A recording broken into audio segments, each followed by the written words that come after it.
On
the bay with it.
Talking pennies on me.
Talking pennies on me.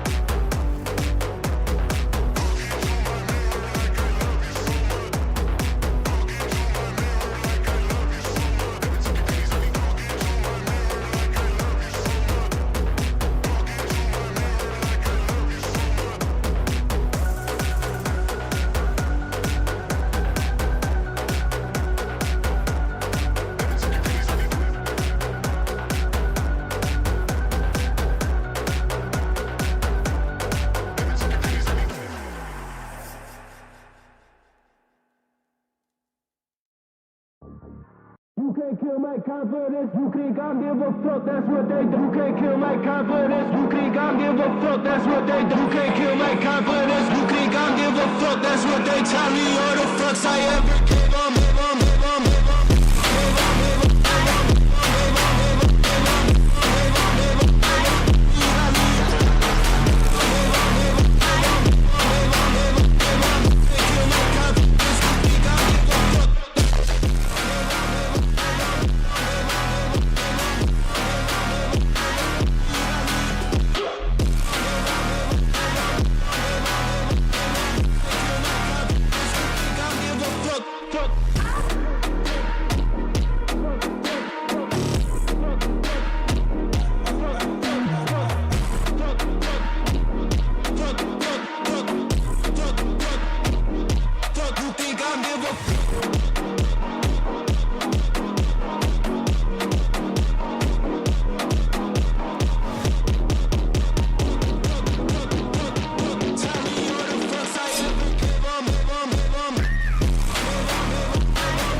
Funk is anime music, guys, right? Here's the reason funk is anime music.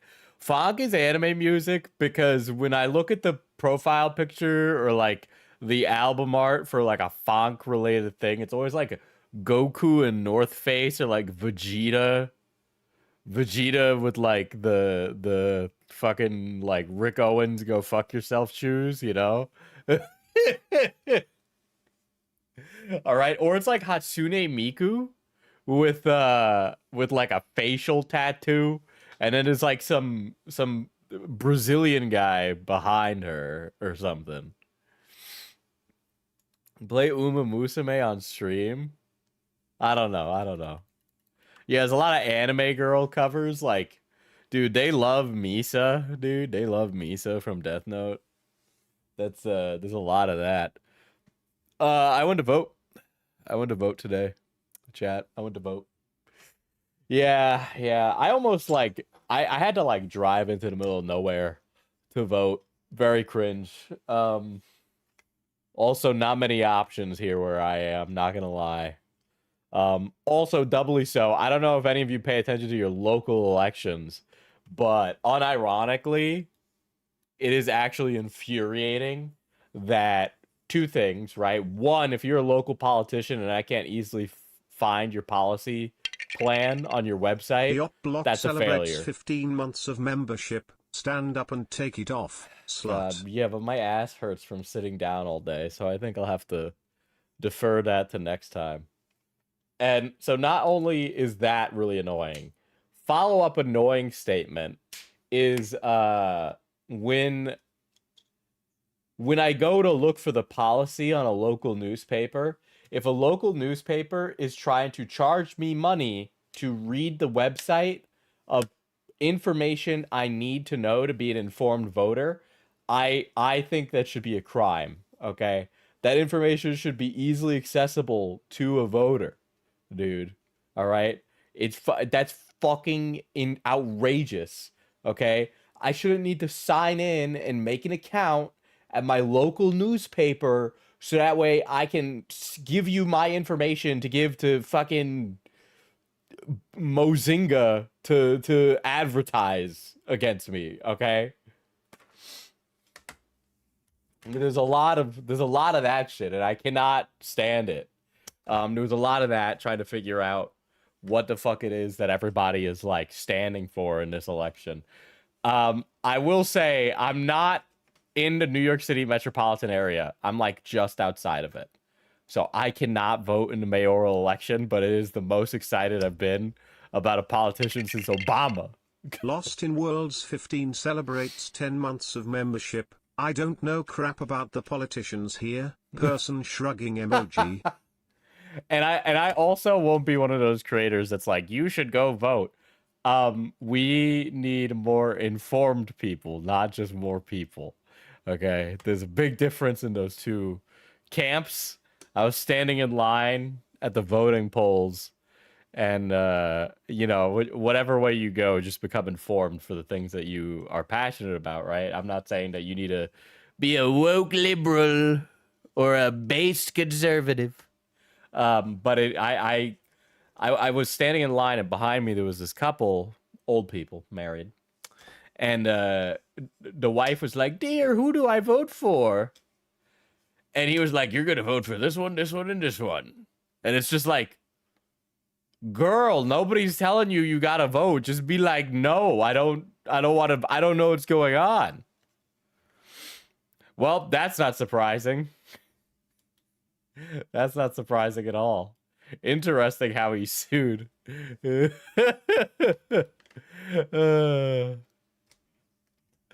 Mizkif Enterprises is suing OTK, Mythic Talent, Asmongold, Emiru. It's bad, dude. It's bad. Dude, you know, honestly, I'm here for it. Let the lawsuit happen. Very cringe, very unsurprising. Are we surprised? You know what? Sure. Let's subpoena all that information from the OTK cover-up. For Obama, dick riding for your street, dick riding for your country, dick riding for today. What a fucking, of course he would, dude. And you know, the thing is, the frustrating part about civil lawsuits is that the average person thinks a civil suit works like a criminal suit. So they'd assume that like you are either innocent or guilty in this equation, but it doesn't work at all. If it has to do with Ethan Klein, not only do I not know, I do not care. So it's okay. I only say it every stream. This is you? Hold on.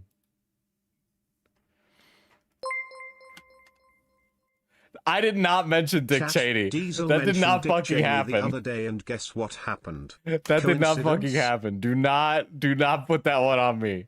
All right, we all know that one was Zoran's fault, okay? Mr. Mamdani, aka Mayor of New York City, is the one who caused that, okay? No one hears the word they say. Has the memory gone? Are you This is literally me, actually. This is literally me. That was actually the most literally me thing I'd ever seen. Holy shit. I'm sure this will have the exact consequences he wants. He just wants to shut everybody up. He just wants to shut them all up. That's the only reason that Miz is doing that, dude. I love a good duck. Shout out to that snake duck. I want one of those. I want one of those. But yeah, man, I went to vote. I made sure I was informed and that I was voting for the people that had the policies that I wanted, okay?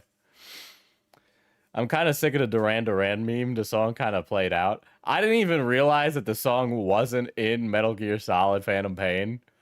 I didn't know that it came out after, okay? Blue Yokai celebrates 29 months of membership. Mayor's run. So Cheney We're does all barrel saying that rolls he's in going to hell. be mayor, but we're all going to be really upset when we wake up tomorrow and find out that John Rape is mayor of New York City. He'll finally be able to finish his quest of killing all the old people.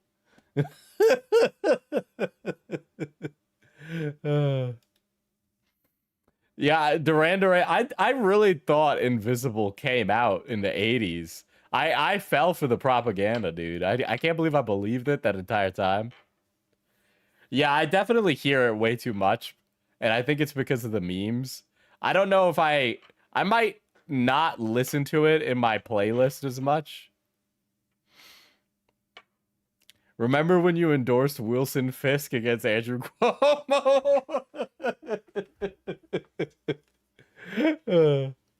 Dude, I can't even compare Sliwa to Wilson Fisk because he's just so not that at all.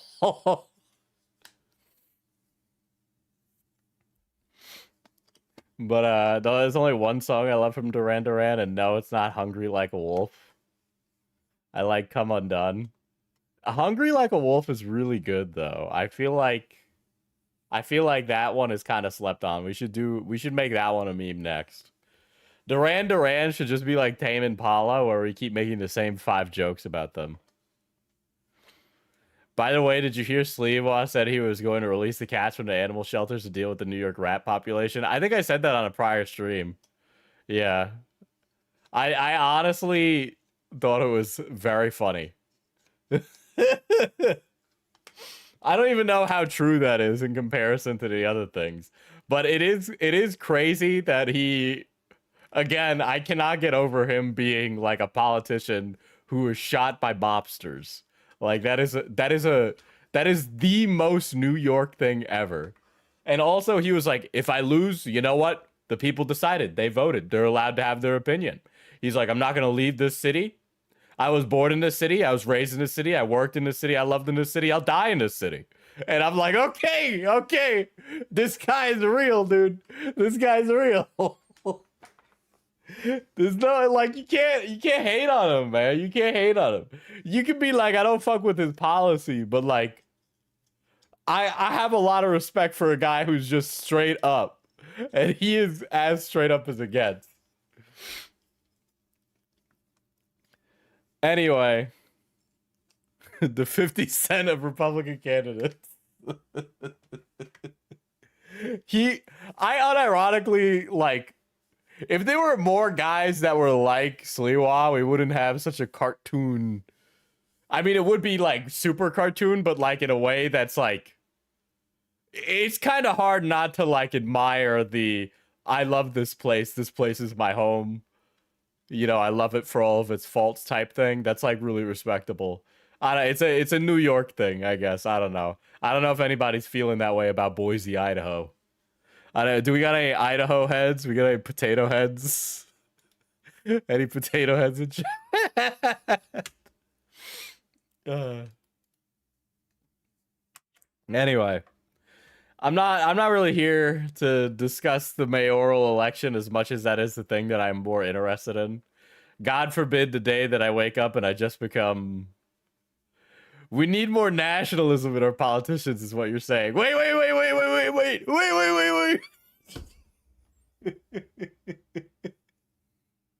Not like that, not like that.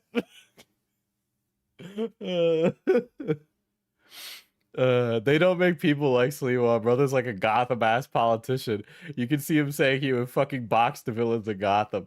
Yeah, he's like the kind of mayor that would be like really hard on Batman, but when like the going gets tough, he begrudgingly makes an agreement to work with Batman to put the villains back in Arkham Asylum. And like, you know, it's like when the villains attack town hall and the mayor's inside, instead of being like a politician who hides underneath his desk waiting for Batman, he's like, I'll take matters into my own hands, and he like wraps up like his hands and starts to box him.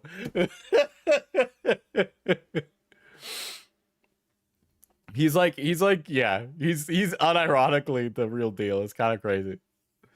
Anyway, we are here to talk about, so I have, hear me out, chat. I have a schizophrenic theory about Oriental Pearl. Okay, so we know what a weeaboo is, right? We're all familiar with the nomenclature, right? We're all familiar with the terminology of which we are describing right now. I myself would not call myself a weeaboo, but I did fail out of Japanese 101 in college. Okay. I did try to become Nihongo Jozu, and it was bad. All right. I'm already put off by her usage of Oriental. Okay, before we watch her or any of her content whatsoever, we're just gonna, I just want chat to try and give me what their raw opinion is of Oriental Pearl. What do we think of this woman? What do we think her big conniption is, right? Do we think she has any afflictions? Do we think she has any strong opinions? What do we think she is? Assuming you don't know anything about this drama, okay? Do you think she's got like some affliction, right? What do we think? What do we think? I'll tell you what I think, right? I never heard of her until I saw like one video about her.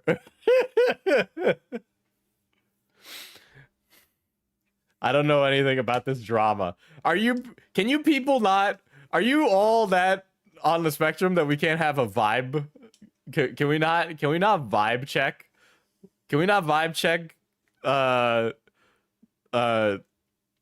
What are Orientals called in furniture? What is another word for the furniture that's Oriental? I want to be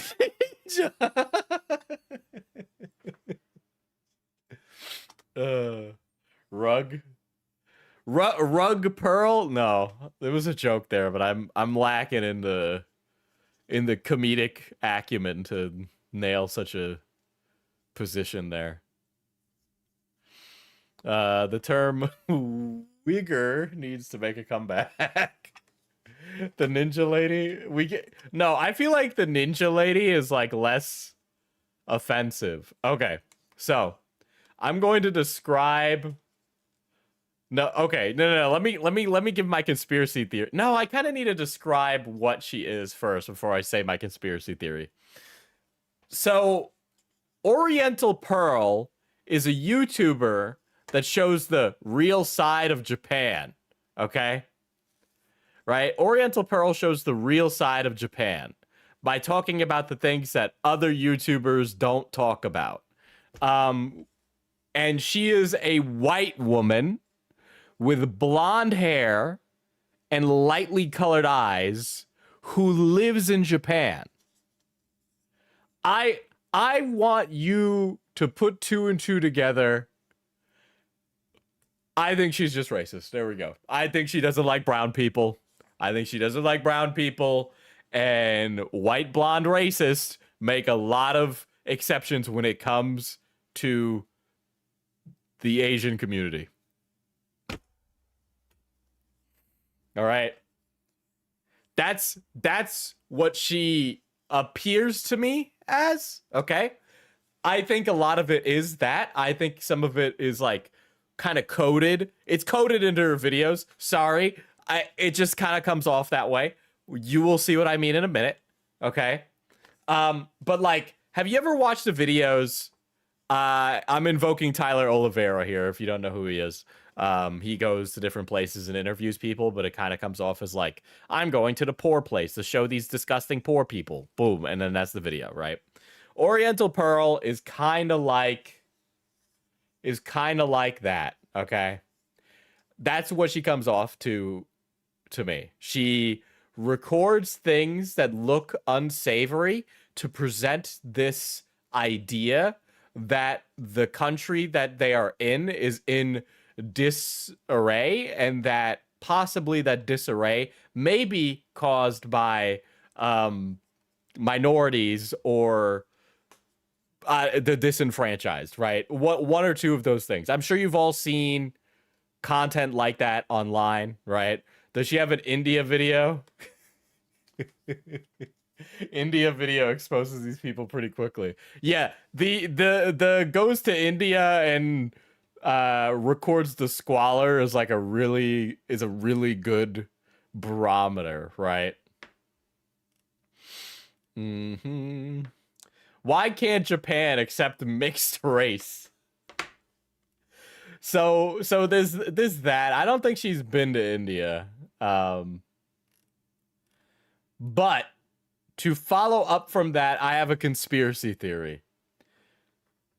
And I want you all to stick with me here because this is going to sound like Diesel has really, truly lost his mind.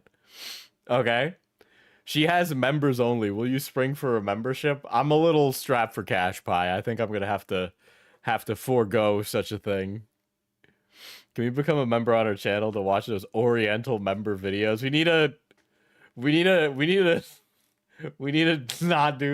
stop this. Why can't Japan accept mixed race? She's done a lot of mixed race Japan. People don't believe I'm Japanese. Mixed race in Japan. She has a lot of mixed race in Japan videos. Japanese reacts to white guy raised in Japan and China. They never believe I'm Japanese. British born in Japan. The Matrix broke when I suddenly spoke all their languages. I'm...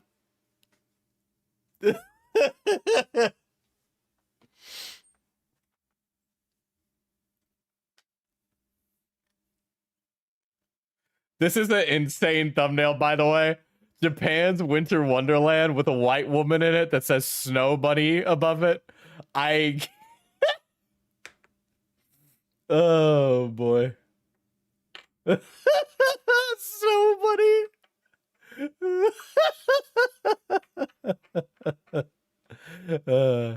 All right. Hear me out on a little bit of tinfoil hat theory, okay? Now I don't have a lot of evidence for this. Not only is Oriental Pearl living in Japan, Oriental Pearl has spent time living in China. And Oriental Pearl speaks Chinese, okay? She has lived in China and speaks Chinese. Now, I'm sure we're all familiar with individuals such as Tim Pool, who received dark money, allegedly. The Weaver of Dreams celebrates 25 months of membership, neither Oriental nor a Pearl. I mean, she is blonde. I guess that's close enough to Pearl, you know? but she speaks Chinese, okay? And she's lived in China. And she has traveled the, well, I'm not going to call it the Orient, I guess, but like that, the Far East, that also sounds kind of offensive. She has traveled the continent of Asia. Okay? She has traveled to many a place. Not only does she speak Chinese and Japanese, but she also speaks Korean. Now, indulge me if you will. I do feel, perhaps, maybe, and also this is she's kind of astroturfing it, by the way. P.S. No, I'm not a spy. Although that's probably what a spy would say. So, like, I'm not saying she is, but there is a very thin possibility that she receives dark money checks. That's just my conspiracy theory. There's no evidence for that. But it would be consistent with a theme of things that people do these days. Okay? Wait, dark money from who? Okay. China. Hear me out. China is funding. So China, okay. Now we're like diverting a little bit here. Okay, we're diverting a little bit. China also funds content creators in their country to film videos that make the Chinese government look good. This is a known quantity. We know about this already. They receive money, free travel, trade, and gifts for going around places in China. If probably KJ, right? But if KJ finds it, or one of those creators, he's welcome to send that to me and we'll watch it. But I know that there are, like, this is a known fact. There are Dubai also does this. That's true, right? There's a lot of these countries that will fund positive propaganda through all this basically like large kabuki, I don't know, like a stage play of what life is like there, right? The CCP tourism vloggers, yes. They usually, sometimes money doesn't exchange hands, but there is I forget the word for it. It's a Chinese word. But there is a Chinese word for not receiving money bribes, but like what you get is like influence bribes. So gifts, basically, or things like a ticket to a play or something like that, right? And that is really common. So perhaps they do also send, or maybe not send, but co-opt creators from overseas to produce content that aligns with their foreign policy agendas, right? Now, Tim Pool and many creators like that were doing that, okay? There were creators that were engaging in that behavior. I'm just saying, why not China? I'm not saying she does it. I'm saying she might just do this for the love of the grift, okay? She might just do this for the love of the grift. That's completely possible. But that's not what I think. All right. Anyway, I've had a little bit of an ADHD moment. I need to show you guys the Konnichiwa Mina Slimes guy. Hold on.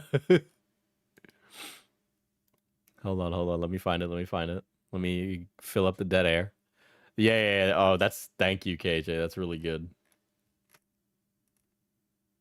Gamer Nexus also talked about this when they looked into GPU copying. Not surprised. Oh god, this is so fucking funny. Hold on. This is from the librarian. Here we go. He's like, this guy does TikToks where he's like, I'm trying to be Toronto Japanese. Exclamation mark. I like how it didn't read any of the characters you said, Axis. That's actually I was really hoping it was gonna start speaking in another language. もしもし後で暇だったら出かけよう or not? Yo, the way he talks is so fucking funny to me. 暇行きたくない That's a journey やな Konnichiwa, Matthias Mina Tuish Slime celebrates 7 Diesel. months of membership. Konnichiwa Wagwan Mina Slime Diesel. Man, But like, Presto card 貸してくれない？カティズも連れてきてね。よ、もしケビンに会ったら he's getting girxed, bro, on 神様。にゃー。Dude, Toronto Canadian slang is fucking bad. I'm so my Canadian viewers, dude.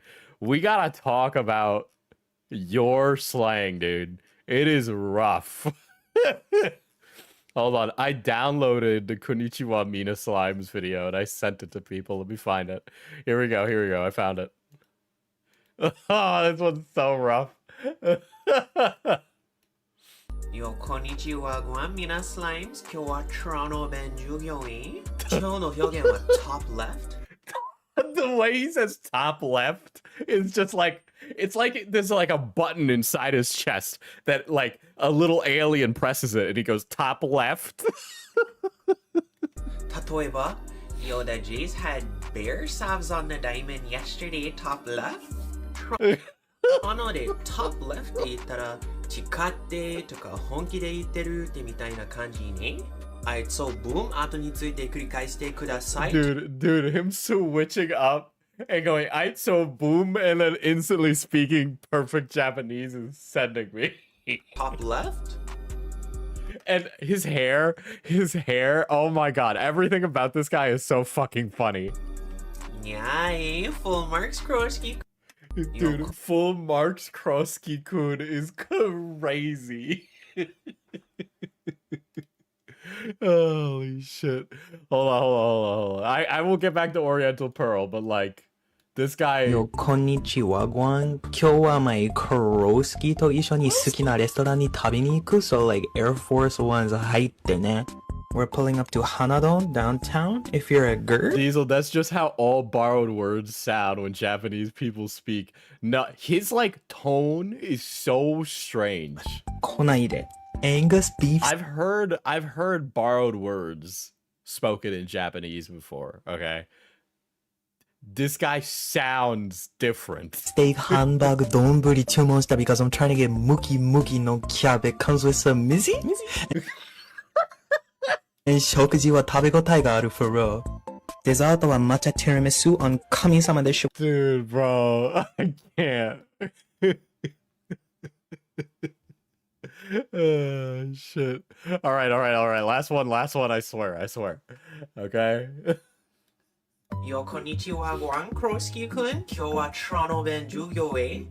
今日のこと。Dude, it's like he's making content for Japanese people to learn Toronto Ben, like Toronto slang, right? To learn Toronto. Like, the idea, I know a lot of Japanese folk move to Toronto. They like emigrate to Toronto, but like it's just such an unattractive accent. I'm sorry. This is like, it's just unattractive. It's just, I don't want to hear it. I'm sorry for my Canadian viewers. I'm sorry. All right. But it's just something about it makes you sound like you just drink maple syrup and play hockey. I'm sure somebody would be like, well, you sound like you eat bagel and walk across the street and pigeon poop and Statue of Liberty and pizza. Like, waste youth? Waste youth? This one's crazy and his body move. 例えば、Yo, you didn't ring your mom's on her birthday? You're actually waste youth, fam. I can't even imagine a scenario where I'd use waste youth. 言葉は無駄にすると若者と組み合わせたもので、非行少年、ヤンキー、問題児という意味です。じゃあ後について繰り返してください。Waste youth? Waste youth? Yo, Jarvis に生まれたね。Jarvis に生まれたね。I know he explained what waste youth is, but I just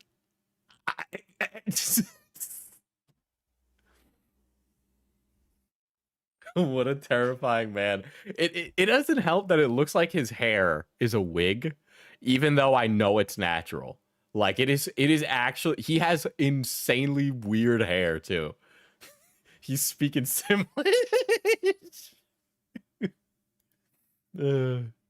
Holy shit, dude.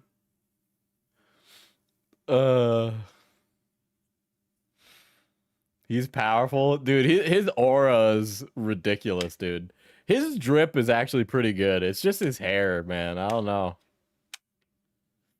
My white friend who moved to Japan from Texas sounds more Japanese than him, and it's not good, bro.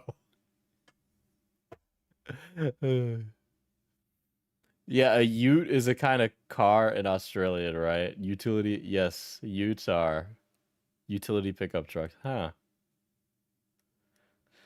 Anyway, let's watch this video and see how Japan...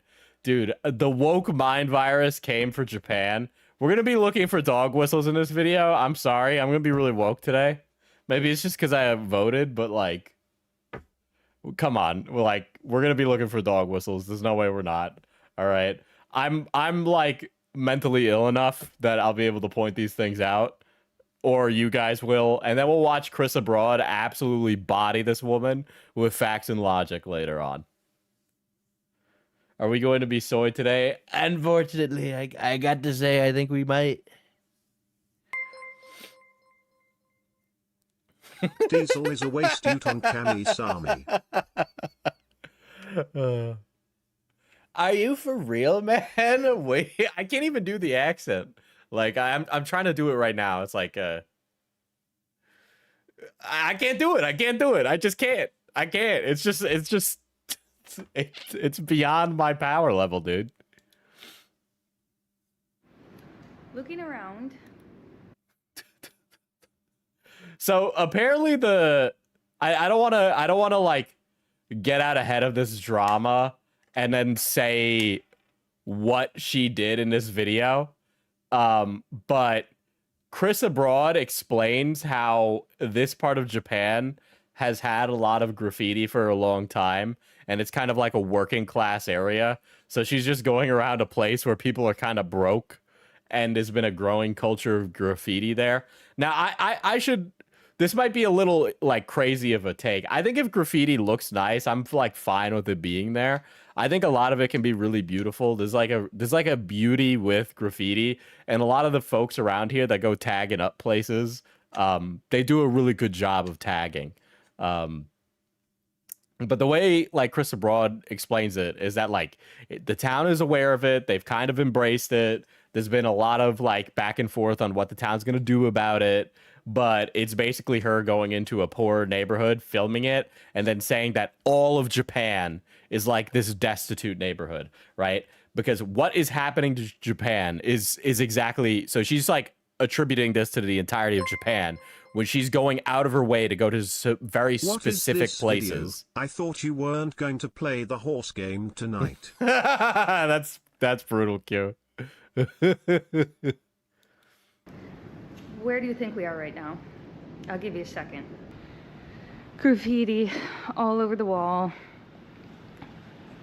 Somebody illegally dumped their... And by the way, her like level of like destitute garbage is like really, really low. I've been in places where New York City has places that are like dirtier than that. Say what you will about New York City, it can get nasty. Nobody gives a fuck. Household trash here. This has been here for weeks. There's even graffiti on the abandoned house. But I don't know. I've never been like anti-graffiti. Like some of this, like, I'm sorry, but like, I know those tags on that building took a decent amount of time, right? The level of control you have to have clean line work on your graffiti like that is crazy. This isn't London. It's not New York. This is actually Tokyo, Japan. As a person who has been living here for many years... But like she's portraying it as if all of Japan is falling into disarray, right? And that this is an example of how all of Japan is like this. She's like going out of her way to go to a specific area that has like a culture of graffiti, by the way, okay? And she's saying that this place is representative of the whole. I've seen a lot of changes, and I've gotten to the point where I really want to talk about this.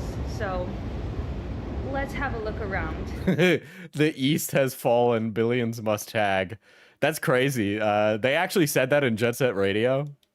And I'll tell you exactly what I mean. Dude, she's just filming a lady who's like, I mean, honestly, kind of drippy, not gonna lie. Wait, it's like she's following her. What's going on, man? I know that's not the intent, but the way the shot is framed makes it look like she's following that woman.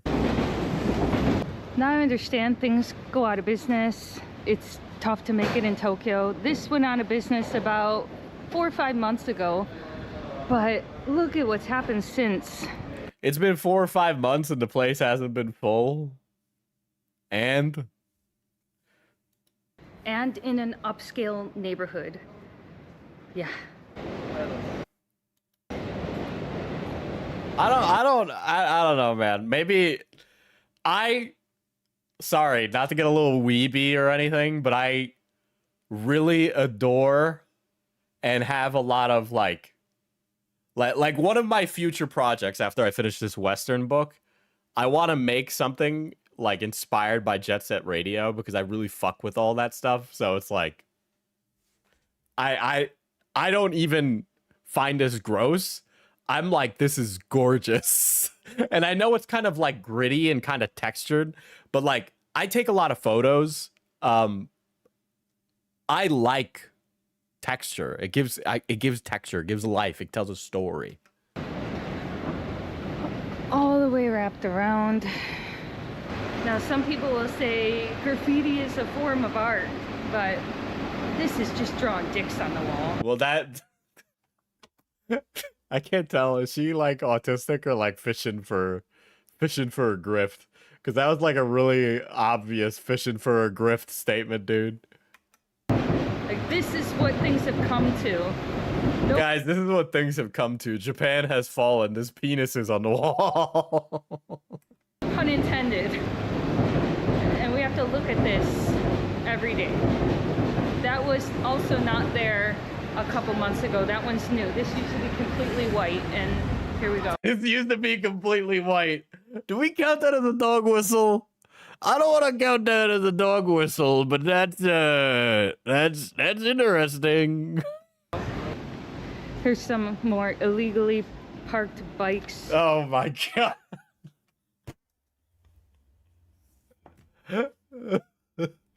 I don't want to be a New York comparer, but like, are we for real, dog? Illegally parked bikes and they ain't stolen, dog. So in Japan, especially in big cities like Tokyo, you can't just park your bike anywhere, but there's a designated parking spot over there, but it's full, so a lot of people are just dumping their bikes here. And I get that, you know, it get busy sometimes, dude. Like, I don't know what to tell you. It's not a good situation. Look at all this. I'm sorry, where she's like absolutely abhorred by illegally parked bikes, I'm seeing lots of free stainless steel that I can cash in for some crack, but that's just me. All these bikes parked illegally here. Who is affected by this? It's just, there's more. It's crazy how you could go all the way to the other side of the planet and somehow white woman's still most affected, dude. Holy shit. Wow, this is actually egregious. This is so insanely nothing burger that you are actually dork maxing like 10 times over, dude. More and more every day. She's saying it's bad and then shows a bunch of bikes that haven't been stolen and showing that people are using green transportation. Dude, I wish New York City had the problem of too many people using bikes and then leaving them out in public.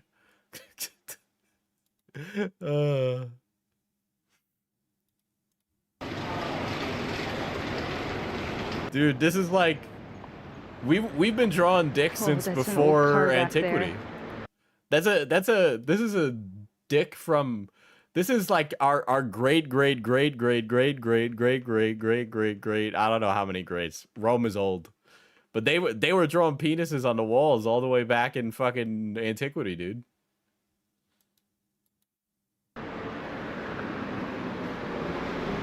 All this is Lady is like, damn, they haven't fucking scaped this lawn. You know, ultimately, if you see like a place like this, it's all right. Look, man, I guess we're doing we need to be adding zoning. Diesel talks about municipal zoning on stream to the fucking list of things I talk about every stream. But like if a building is like overgrown with plants that are spreading over into the town municipality should be going to them and being like, look, man, your plants are egressing onto the road and pedestrian pathways. This is a problem and a safety hazard. If you don't clean it up, we're going to fine you. And then we will continue to fine you until you do something about it. Right? So it's like, if this lady lives in Japan and she's like annoyed about this and she speaks Japanese, I'm pretty sure she could actually vocalize these things. You know, they're not like a completely unrepresentative government. I'm sure she could talk to an elected representative about this. Completely overgrown. Lots of stuff inside.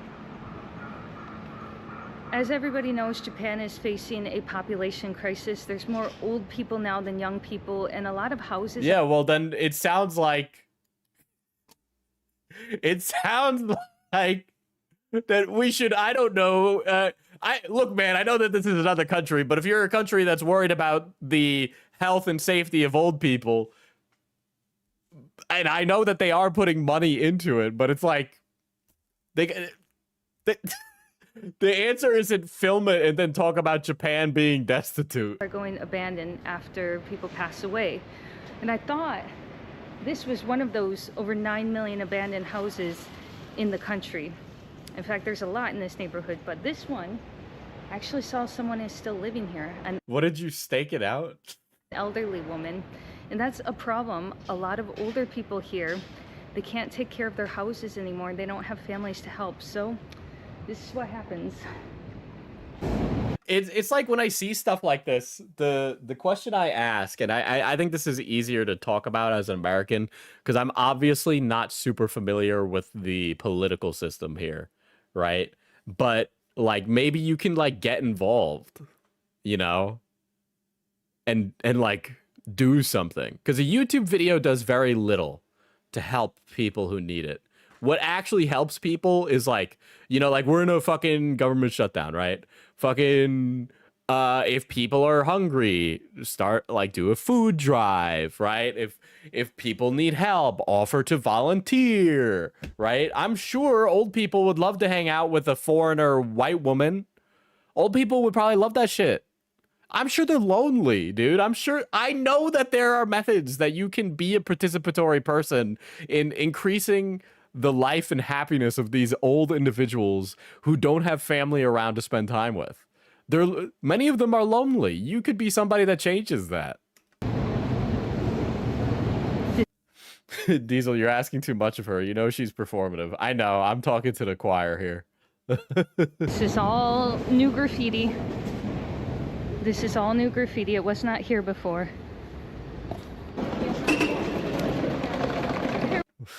What was that, dude? Why'd I hear the Japan? Yo, like what was that? We are in Shibuya now, and of course you're very familiar with Persona, Persona, Pog. the Shibuya crosswalk, Dude, I've gone to Mementos there. which is right ahead of us. Dude, this is so crazy. This is just like Yakuza. God, never let me go to Japan, chat. Actually, no, I do want to go to Japan. I want to place Japan. I want to say all the annoying things that every single fucking person says when they go to Japan. But what you're less familiar with is what I want to check out today. This used to be one of the worst spots for it, but now this beautiful mural has been painted here, which is great. This is actually looking pretty good now that they've got the graffiti gone and a nice beautiful piece of artwork has been painted here. Although this is kind of what it looked like before, that kind of graffiti. Well, I mean, I think it's great that they've painted it over with the mural, you know? There's a lot of people who go through Shibuya. The price that they had to pay to keep this area looking nice, keep that tunnel from being vandalized, is there's usually security watching around here. I don't see them today, but oh no, there he is. So the price they had to pay to keep this area from getting vandalized is there's a 24-hour security guard right behind me, and that's the It's only just like I don't like what's the big problem here, man? way to stop people from messing this up again, because it was like that for years. That's so funny. I can walk outside, go down the street, and find the same damn thing in America. And it's just nice to see something like that. But I mean, obviously they can't put security around the whole country. Here is the city trying to fight back. It's even written in English and Japanese. Graffiti is illegal. Apparently, there's a 5-year prison sentence. This is actually horrifying, though. I will not lie. Dude, in the criminal trial of Japan, it will be convicted with the probability of 99% or more if prosecuted. Look, man, I want to go to Japan, but I will not sit here and lie to you. They have a humongous issue with their justice system, okay? Their justice system and their prison system is worse than America. / serious, okay? It's bad. Or up to 500,000 yen. 500,000 yen is about $5,000. They're not joking about this. Yet still, right next to the graffiti sign, I see more graffiti. I mean, fuck the establishment personally, Okay. I don't know what to tell you, man. I've seen that YouTuber. That was a foreigner that put that there. I know that YouTuber. Dude, she's calling it out, dude. She's calling them out. I know that YouTuber. So, in this case, it is. Dude. Who's the YouTuber? I don't fucking know. She could be making it up. Some foreigners that are putting the stickers on everything. Graffiti, again, next to Louis Vuitton. It's Louis Vuitton! Come on! And then coming over here, every pole, everything, every little box, vending machines have graffiti on it. I'm sorry, this place is actually, like, she's talking about it like this place is dirty. What?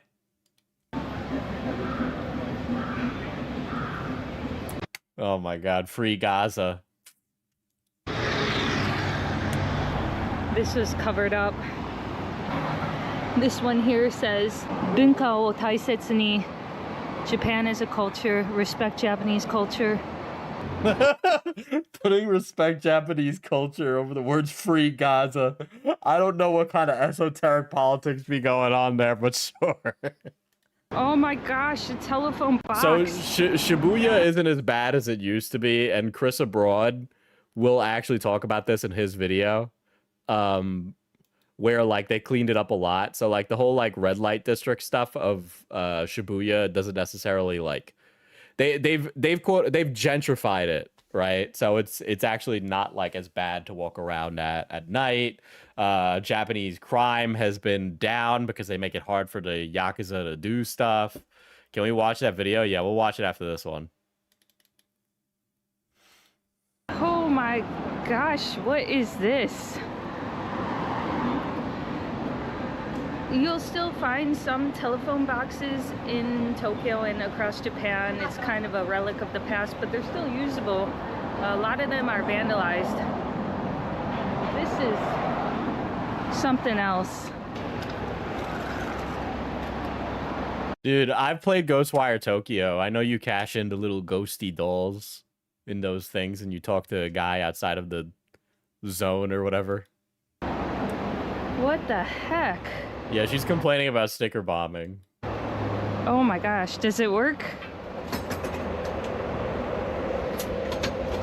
It actually works. I come here pretty much on a daily basis. I have multiple language classes to take, and the graffiti just seems to be getting worse. I've seen this over the last few years. Interesting. International relations. Especially around Corona, after Corona. The city keeps coming in, covering up, painting it, and then it comes right back. Check this out. If that was the States, it would be broken. If it was the States, it would be an empty glass box. Okay. This is right by my Chinese school. I have to see this every freaking day. What you're saying it like it's gonna, I'm sorry, but like, girl, this ain't nothing about nothing. What are you talking about? Whoa. The city actually did come and... This is why I don't like it when Americans idealize Japan, because what did you think it would look like when you get there? Well, this is like Shibuya, so this is like literally one of the most fucking crossed through places in the entire metropolitan Tokyo area as well. Paint this whole Oh, bridge. she's learning Chinese. I'm just saying, if anybody was gonna be a spy, I would not be surprised. Because it looked like that green wall before, but as you see, it's already back. That's a new one. That's a new one. The Shibuya incident. Dude, it's gonna be crazy when JJK people know. JJK people know. All this. Okay, now she's just filming a homeless guy. That's one of the guys that lives here. Which, okay, like, the homeless dudes in New York City mind their own fucking business. All right, they usually don't fuck with you. But when I was in LA, holy fuck. I will not help Diesel meet his stream goals because I want him to keep more of the money. Thank you, philosopher. Now, it's just like, when I was in LA, it was the only time that I got like shook down for like bread from a homeless guy, right? But like in New York, they don't fuck with you like that. I also walk around like I am not a tourist though, so. But yeah, in California, they just walk up and yell at you.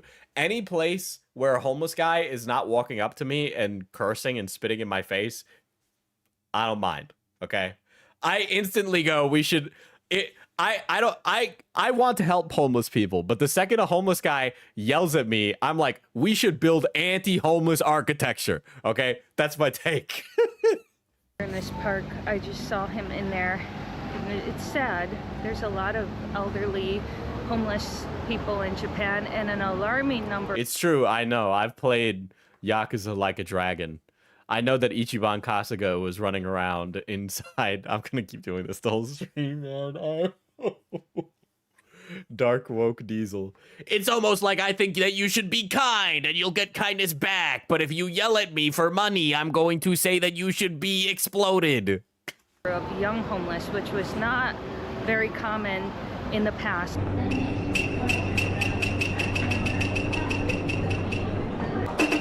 Welcome to Dude, her music is killing me, dude. Shinjuku Station. We're now here in the biggest station in Japan. This is one of the places tourists come to visit for their first time in Tokyo. It's a hot spot, but it's also one of the darkest places in Japan. And It's one of the darkest places in Japan. It's underground, of course it is. There's no windows. Darker in the last 5 years. It's gotten a lot darker, and then she turns the camera around and it's just a bunch of black people.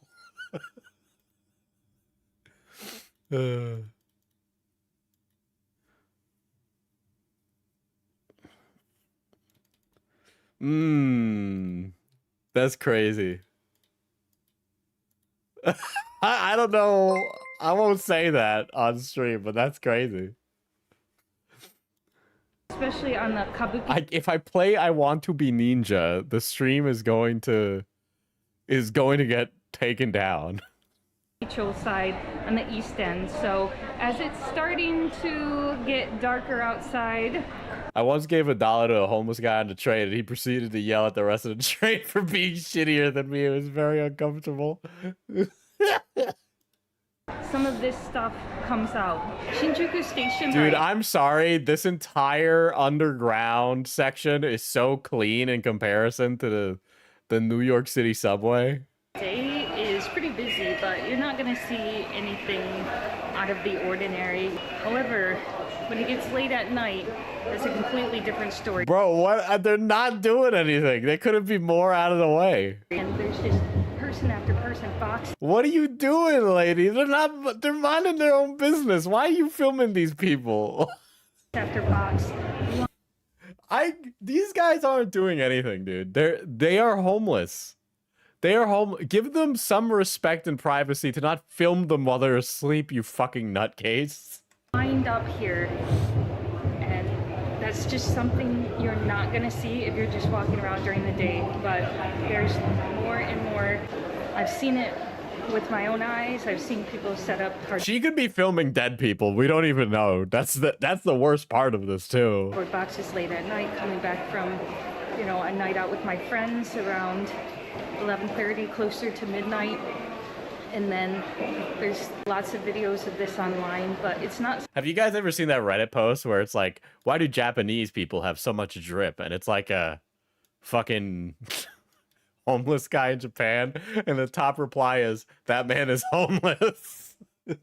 Something you're just gonna see in the daylight hours or even in the early evening, but it makes me sad to see. This makes me so mad because it's just like she's filming all these people and she could like very easily just do a little something, you know? For sure, but it's there. One of her content making friends is a quote unquote homeless guy who happens to have over 300K subscribers. She only dislikes real homeless people. Ay, ay, ay.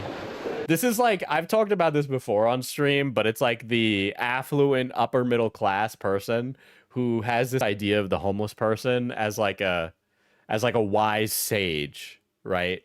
Where they think like, I can point it out if it happened and I haven't seen it happen in a while, but it's this idea of perception that homeless people have like more wisdom than the average person.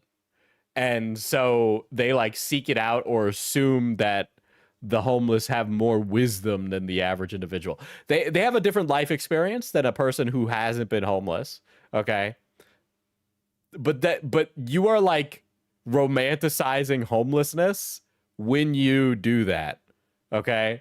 Also, I'm sorry, this happened when I did woke work, but the whole like homelessness, houselessness thing is really also, I think, kind of infantilizing and trying to do the homeless people are full of wisdom thing. It's like that like really annoying woke stuff that doesn't do anything actionable for people.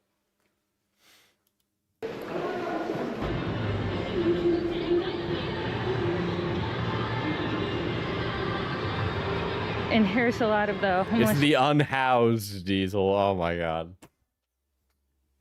If my eyes could roll any farther, they'd actually fall down from my head and into my ass. People's stuff waiting here for when they. The unhoused.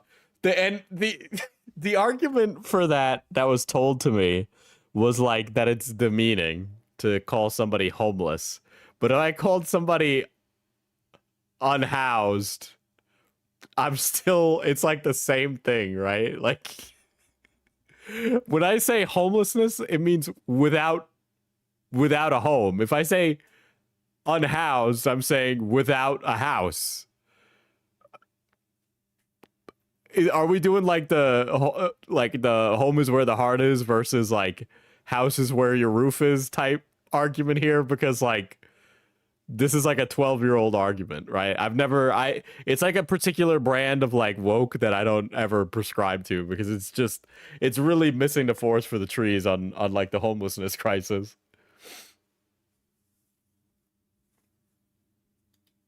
Come back. There was a point around the 2000. I am homeless and unhoused and I'm gay and I'm new in town.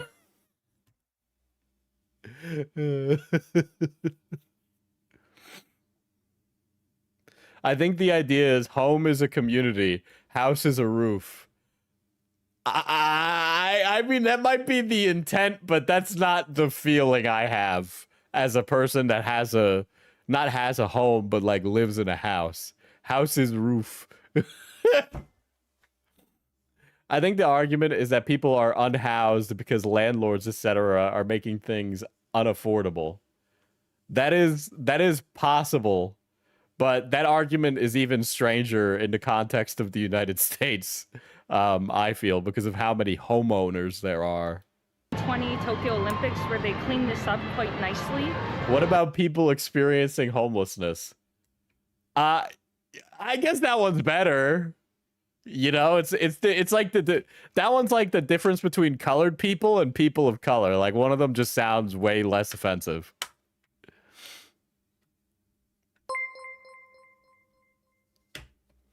Don't spend it all in one place, smiles. Thank you for the $2. I think it only distracts from the problem and hurts homeless people more to call them unhoused. I think it's like one of those things that people like did like a rah to like let's be nice. All right, chat, let's do a land recognition before we help the unhoused with their food deficit. Dude, oh my god. Guys, you know, I could never run for government with a chat like this. The things I say. It's probably trying to remove the negative connotation that the word homeless creates. When I don't know, maybe I'm crazy, but like when I think of somebody who's homeless, I just think of somebody who doesn't have a place to sleep at night, you know? Like what am I'm not picturing, like, the problem is that, and this goes back to like the whole like concept of like the wise homeless guy, right? For some reason, people be thinking that homeless guys like carry a little stick with like their little polka dotted bag on their back, and they have a beard and they ride the train and they have all this wisdom about life's wonders, when in reality, some of them just might be like really mentally unwell. People lacking in food gathering capabilities. You know, getting ready for all the international guests is pretty much back to how it was before. Oh my god, I see white people in the background.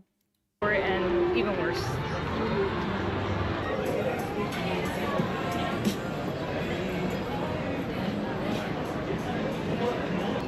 This is Toyoko Hiroba. That's not a homeless man. That's your fairy grandfather who just happens to be addicted to crack. But that's how people treat it. And it's all closed off because they want to stop people from loitering in here. And so far, it's worked in this area alone. But right back there, next to it...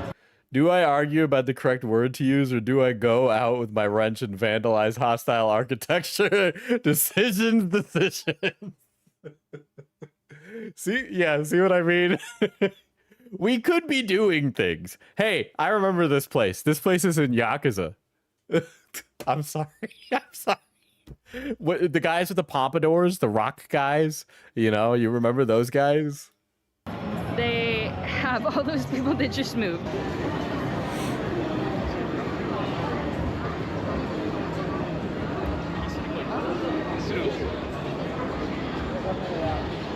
If there, what is the dress code of, okay, I'm gonna be offensive. Not all of those people in that crowd are homeless, right? Like, we're clear that not all of those people are homeless in that crowd that are all like on the floor over there. There's clearly homeless people there, but like that guy with like the leopard, nogi or whatever the fuck, like the Japanese workwear overshirt that guy has, that's like leopard printed. That guy's way too drippy to be homeless, but he's like fucking with them, and so is some of the people over there. Like, they got them J's on, dude. Like, what? No, but she's filming it like they're a collection of homeless people, okay? The mise en scène is like they're being filmed like they're homeless. Yeah, it's just a Shibuya meltdown picture. I don't think there's much the security can do about it, because this is not... Because, like, clearly not all of those people are homeless. Some of those people are just wearing... Like, the drip is too outrageous. Private property, but they definitely don't like it, and this is become Aren't those the Toyoko kids? I don't know what that is. Is that what... more famous across Japan. Right after the pandemic, a lot of runaways from all across the country, even really young kids, middle school and high school age, came and gathered here at Toyoko Hiroba. So there were the What is that? Is there something that I'm like missing out on?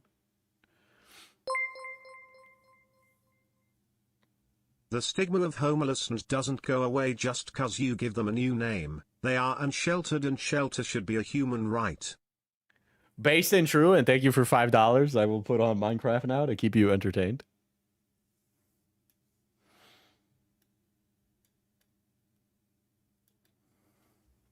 Let's see, YouTube Minecraft parkour. Looks like Toyoko kids. It's kids who are homeless and kids hiding from bullying. Ah, okay, okay. I mean, if they are homeless, I have never... They are very well groomed. Yeah, there's runaway. Yeah, that's a runaway, all right, folks. Yeah, I don't like those. They're very clean. I'm not saying that you should be like destitute and like covered in like dirt or something, but like, am I wrong for making that connection there? Oh my god, now it's like a billion Minecraft. Toyoko kids, the runaways from How are you homeless? Just get a house. Japan, all across the country that came to Shinjuku. A lot of them are really into fashion and tend to live in cafes.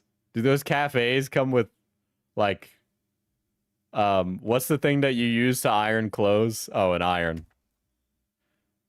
Let's not mention that I just did that, okay? Stay in the manga cafes.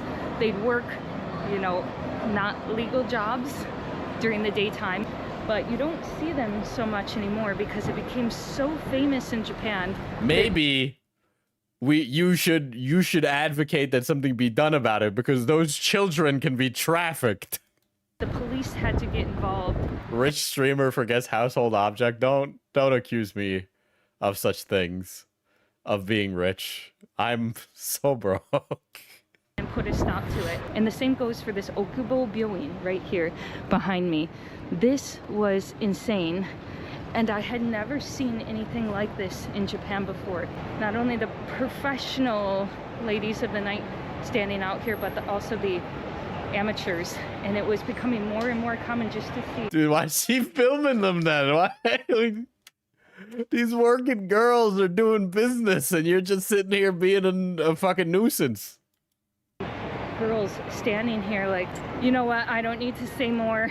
I should say that this lady does own a Labubu. I saw her Labubu earlier. Now they have... Oh, I just discovered what Tung Tung Sahur is, by the way.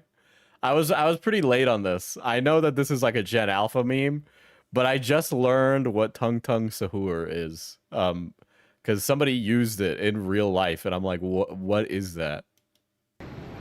Some signs telling people not to stand here. This was so embarrassing to Japan public. Diesel secretly has a Zach level hypothetical setup that guarantees $1 million worth of goblin stock. What will we do? Argue with you? Yeah, a bunch of middle school and high school aged kids ran away from home in Japan due to social pressures which significantly increased after COVID. None of these kids are homeless. It also became a kinda trendy thing after a bit. Not just pressure. Going on a little homeless arc. I cannot. You know what? I honestly, if it wasn't for the fact that everything was like so far apart here where I live, I could have seen myself doing something like that in high school. So I definitely understand the sentiment just based on like vibe and energy.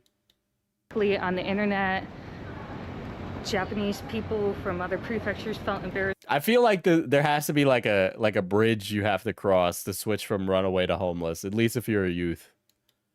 Tokyo Yeah, locals runaways can go home. There's like a place to go home to. Felt embarrassed to see this online. It was on Japanese internet. It was on the foreign internet. It was everywhere. So how many bathrooms you got? 6, 7? Leave me alone. 6, 7.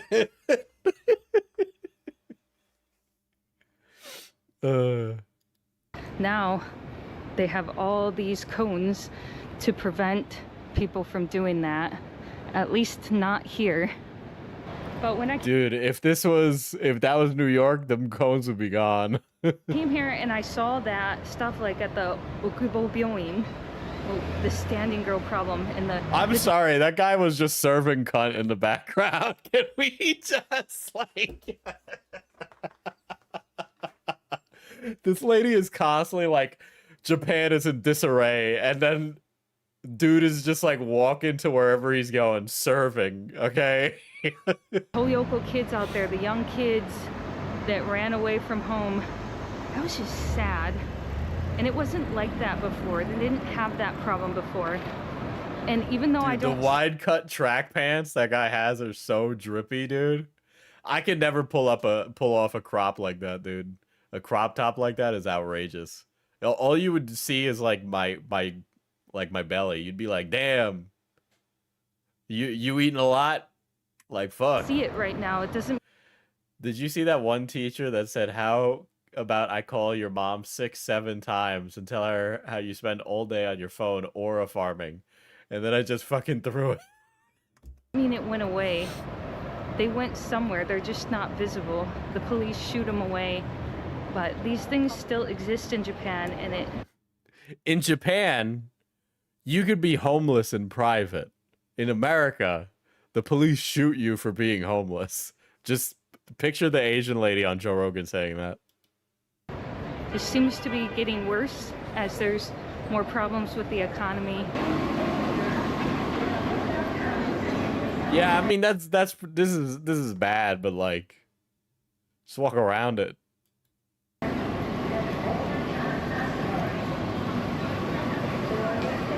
Oh, this is a warning. Illegal dumping. All of this is illegal dumping. I like the concept of some fucking municipal worker having to come through, mark off the clearly illegal garbage as illegally dumped, and then not take the garbage away. I don't know what that says, but it sure says something about society. I don't know. I don't know where it came from. I don't know who's going to clean that up. Maybe the city. I don't know who dumped it there either. When I did a short video the other day... Hey, do you guys remember walking down this street and then Majima was at the other end of the street, but he was hidden inside a garbage can, and so he was able to get the jump on Kiryu that one time? About the changes I've seen in Japan. The comment section was wild, and I did not expect that. Everyone had something to say about who done it. You know, a lot of finger pointing. It was this group, it was definitely them, it was whatever. We don't know who did the graffiti. It's not like I'm saying graffiti is a new thing. It's never existed in Japan before. What I'm saying is I see changes over the years, and there's places where there's more graffiti than I've ever seen before. There's trash where there wasn't trash before. There's this Toyoko kids problem. There was a standing girl problem. Lots of stuff. The standing girl problem. Dude, Oriental Pearl will get to the bottom of the standing girl allegations going on, and it's almost like people also got... There were also people that got mad, you know, I can't believe it. This is not Japan. You're not showing the real Japan. There's too much over-romanticization about Japan. I love this country. I love living here. I do agree that there's over-romanticization of Japan. That's kind of what, like I enjoy watching, like, JTuber content. Like I said, I've enjoyed a good Sea Dog VA video. I like Abroad in Japan. He is like, his cinematography, his ability, he is as close to Top Gear as you can get. I have nothing but praise for that guy's production value and ability to produce. He is very good.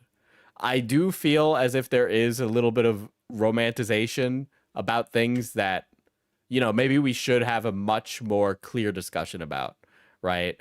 And it's annoying because you talk about a country you don't live in, and the response is, well, you don't live there, you don't get a say. But it's like, okay, well, I have thoughts and feelings about what I feel are inalienable human rights, and sometimes I feel like those things are being stomped on by other places. Just because I don't live there doesn't mean I shouldn't be allowed to say that I don't agree with those sentiments, you know? And me and my husband see things, especially in the areas we live in, that upset us. It upsets Japanese people. It upsets people that live here. Like we should be able to discuss these bad aspects and the good aspects too. Like, I understand America is like an insane cartoon country, but there's a lot of things I like about America too, and I'm willing to admit that there's plenty of good things as much as there's bad. There's like a real ruggedness to the people here that just like they will do what needs to be done and get it done no matter the cost, right? They'll make it happen. Fucking even amongst New Yorkers specifically, like you could be like a super rude person, but if someone needs help, they'll help. Just there are good things. The food in a lot of places in America is regionally different, but it's really good. I know I'm American. Maybe I'm biased, but like, I don't know, man. A Japanese hamburger has no bread. I like abroad in Japan because they can criticize a place without being offensive or cruel. They're respectful and treat it as this isn't my thing. Yeah, and it's not like when you cover like a place that you're traveling to, like when abroad in Japan goes to a place, he doesn't need to say, well, I know that the way that we handle crime in Japan is bad. It's like, okay, well, that's like at the time, like there's a time and a place for that, and it's not this video, right? Like I'm talking about it because it's a stream and I can just kind of go yap, and say whatever I want, right? But if this was like a single piece of content, like a video, I would need to pick and choose what I say. As permanent. Misty Michin celebrates 16 months of I didn't membership. know that. Just tuned in, so maybe old news, but Mom Donnie won. Party popper emoji. Thank goodness, dude. I was gonna actually like, I don't even know what my response would have been if it was that Cuomo one.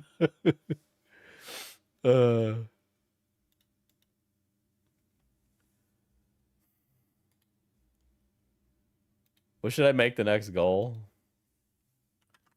Melons for Mom Tommy.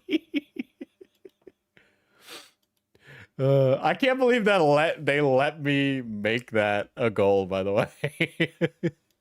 Residents like me, it's not good. I hope that by making this video, someone with some authority or power will clean up the graffiti. See, she's saying it like, oh, I'm making this video because I hope someone in Japanese government sees it and makes us like does something about it. Like, what do you mean? You're making a video in English, talking in English, and you title it in English, and you're saying, I hope a Japanese bureaucratic official sees this video and does something about it? You're like preaching to the wrong audience, lady. You know, as I showed in a few places, that this will become, you know, more prominent. People will know about this, just like the Okubo hospital problem. Have you seen the goals that Fauci sets, Diesel? I think you can make them just about anything. Yeah, but I feel like if I put a carrot on the stick, there's an incentive for you to donate. You know what I mean? And the Toyoko kids. Like, the more we talk about this, the more likely that we'll see some change and somebody will do something about it in the government. So if you want to see more of the real, you know, non-sugar-coated version of Japan, then I hope you'll subscribe and watch more of my videos. The non-sugar-coated version of Japan. I mean, it's like, it's whatever, man. I mean, yeah, but also in the same respect, it's like, I feel like, you know, just filming a bunch of garbage is not making a difference, you know? Okay, so some context. The mayor before the current one was super strict about graffiti and homeless people being visible and worked constantly to cover it up. The current mayor is just not as strict. I actually had to research that.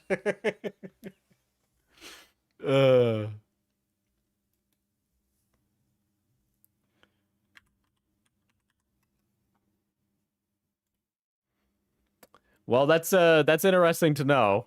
That's interesting to know. Anyway, let's watch Chris Abroad. I will say this. I know, because I'm a drama frog, a creator like abroad in Japan would hate my fucking guts. I know that. But I have a lot of respect for like the work he does. I also like a lot of his cinematography is stuff that I definitely have probably implicitly emulated in my professional work, whether I like to admit it or not. It has just happened when I go on shoots. Like when I think of something, he is like the visual reference in my head. It just is what it is because it's what I've consumed. Him and like Peter McKinnon are like the two biggest ones. Maybe a third is Casey Neistat.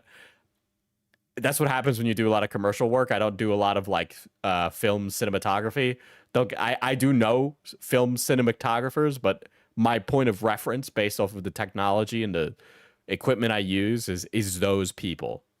And Chris Abroad is one of them. The other day I started receiving messages from people asking me if Japan is okay, linking a rather ominous sounding video I need to turn this up. What Dude, the new YouTube UI is like really laggy. is happening to Japan. It wasn't just the title and thumbnail that were ominous, but the description reading, "Is Japan cooked?" I've seen a lot of changes and things seem to be getting worse. In an era where I'm now being sent daily AI videos and photos that Oh no, he's British. I did say Top Gear. sorely misrepresent Japan from bizarre and questionable accounts. It made an almost refreshing change. So another fun fact, Chris Abroad is sitting in a studio right now. This is a practical studio that he had made for YouTube videos, and it is a beautifully detailed studio. I am unironically jealous of how fucking gorgeous it is. To be sent something produced by a human being.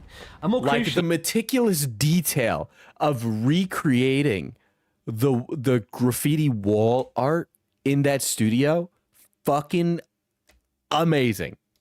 A creator who is one of the biggest foreign content creators living in Japan with 1. I was just about to ask if you were jealous. God, a man could dream. A man could dream. Holy shit. I think if I keep making tabletop content, I could make a... So I don't... The header for Mana Potion Tabletop, I want to make that in real life. I think I can make that happen. 4 million subscribers on YouTube alone and hundreds of thousands more across other social media platforms. In fact, the same video had been chopped up into half a dozen videos without dialogue Of course and it shared was. on Instagram. Of course it was. She was farming. She was farming. So I won't say where she works, but she does work in the international relations of a major hotel chain. And so, you know, a lot of her content would be based around showing off certain things. So who knows? Maybe this is all part of her scheme, you know, for the company she works for. And TikTok amassing over That's not my idea. I just took that from a mod. 3 million views in just a matter of days. Now I was especially concerned, not just as somebody... You should embezzle business funds and buy a studio in Japan. It would probably be cheaper, honestly. The property rates in Japan are actually affordable, unlike here in the United States. Living in Japan or Tokyo, but actually this street where the thumbnail's taken is somewhere I will... But like, you know, it's like the hotels that she is in the marketing department for, maybe they're in a different neighborhood. And this would encourage people to, you know, get a hotel room in that neighborhood and avoid these affordable neighborhoods like this graffiti place, you know? Down once or twice. Also, this is horrible for like tourism in general. This is like I'm deliberately being vague about it because I think that her doing this video is like a career-ending decision. a week in Nakameguro. One of my favourite coffee shops is just around the corner, and in fact, this video I made earlier in the year was filmed on the same street, albeit at a different angle, not showing the abandoned house. And not to mention, I've actually been living in the neighbourhood myself for the last 3 years. And when I went to take the thumbnail for my video, I quickly noticed a few interesting differences between my original ungraded photos and the thumbnail of her video. Oh, oh, she added extra graffiti in the thumbnail. No fucking way. She's going to be fined. The world loves slop. I gotta be honest, it doesn't generate any revenue. I'm making slop content on this channel. It generates like dollars. It generates dollars, guys. The volume you have to put out is like insane. The only reason I keep this going is for streaming, okay? Because like videos and shorts especially, $0, $0. I lose money every time I make a short. It is a rather fascinating game of... But she has like a day job, and her day job would be in direct conflict with this, like 110%. Spot the difference. You'd make more if you gave us the melon stream. I have a watermelon sitting in my car right now, actually. So naturally, I was a bit... Diesel hates making content for us. I like making content, but I like this topic. This topic is fun. I know some folks were like, Diesel, talk about Tactical Templar. Diesel, why aren't you talking about Cruel World, Happy Mind, Ethan Klein, blah, blah, blah, blah, blah, blah, blah. And it's just like, I don't care about that stuff, and I don't really, like... Obviously, I'm not a politically unminded person. I very much am. But, like... It's nice to not be like uber plugged in like 24/7 like that, because it just makes you into like a miserable fuck. And I like I not to be pedantic about it, but I do like to have fun. Okay, girls just want to have fun, you know. Concerned to find out what it... No, I don't want to make the bottle. I want to make the whole tavern, like the background, like the channel background. Is happening to Japan, especially as over 3 million people had seen this message. For half of the runtime of the video, the creator in question walks through Kabukicho in Shinjuku, Japan's biggest nightlife district, with a reputation for being dirty and gritty, filming bin bags, litter, and homeless people. In the short form content, the same videos show the litter being intercut at times with foreign tourists, who are queuing unremarkably to take a photo of the Toho Godzilla statue, although the angle of the statue was left out of the footage. And it's at this point I need to reiterate, if you I like that the way that it would be framed then is that they're taking pictures in front of the garbage. don't know Japan, Kabukicho or Shinjuku can be a bit of a shock. It's the equivalent of walking through downtown LA or Soho in London. And in recent years, it's been gentrified more than perhaps anywhere in Tokyo. It used to be genuinely quite dangerous. I remember 10 years ago, I made a hotel reservation there and had to cancel it after there was a Yakuza shootout quite literally across the road from the hotel. The area is also synonymous with Tokyo's homeless population as far back as 2003, when the film Tokyo Godfathers shone a spotlight on the long-standing homeless population, which, according to the statistics, is thankfully going down. And if you walk around there today, compared to 10 years ago... Woke. The homeless are being housed. Broke. The homeless are being swept under the rug. The bespoke. The homeless are being killed by the Tokyo mayor. That's a joke. That's a joke, Japan. You seem like a lovely country. Please do not bar me from entry to your country. ago, there are far less homeless people. But crucially, Kabukicho and Shinjuku doesn't represent Tokyo, it doesn't represent Japan, but if you wanted to make Japan look cooked, it would be the first place you would go, pull out your camera and hit record. The other half of the runtime in these videos was dedicated to Nakameguro, a trendy district that's historically one of Tokyo's most artistic neighbourhoods, and with a recent history of graffiti, both artistic and just tagging, where people just spray paint their name. A few years ago, I think it was 2019, there was quite a lot of graffiti, and the local schools got together to paint over it, and then the graffiti came back again.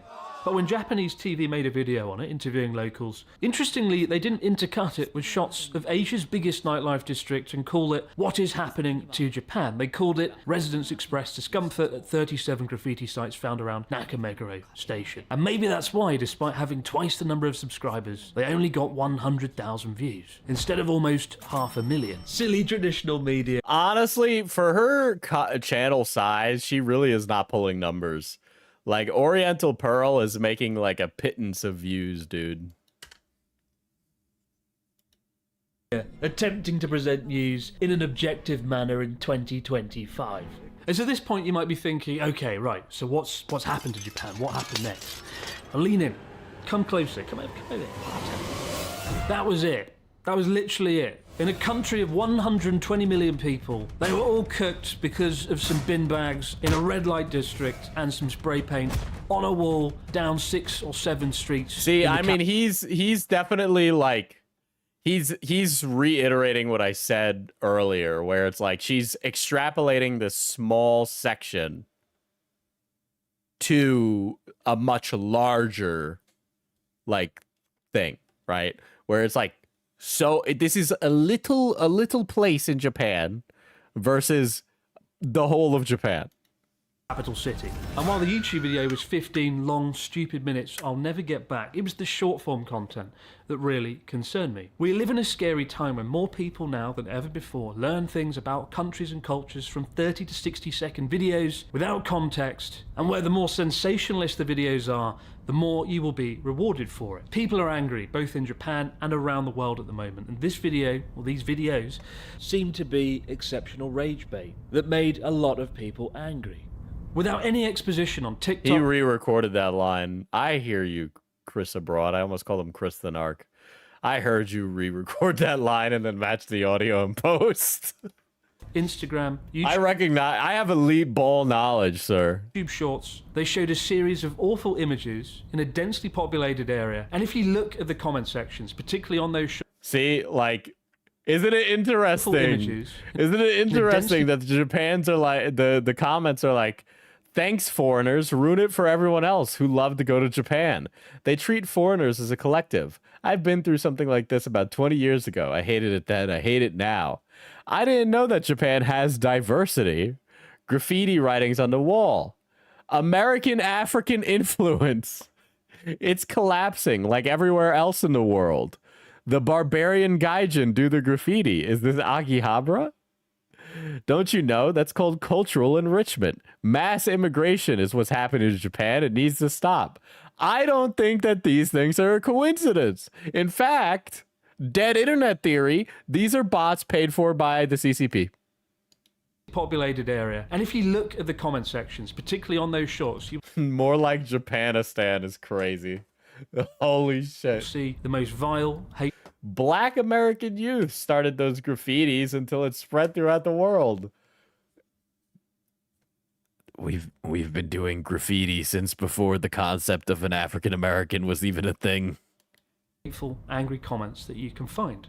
A creator isn't responsible for what people comment on their comments. No, she was farming specifically for this response, right?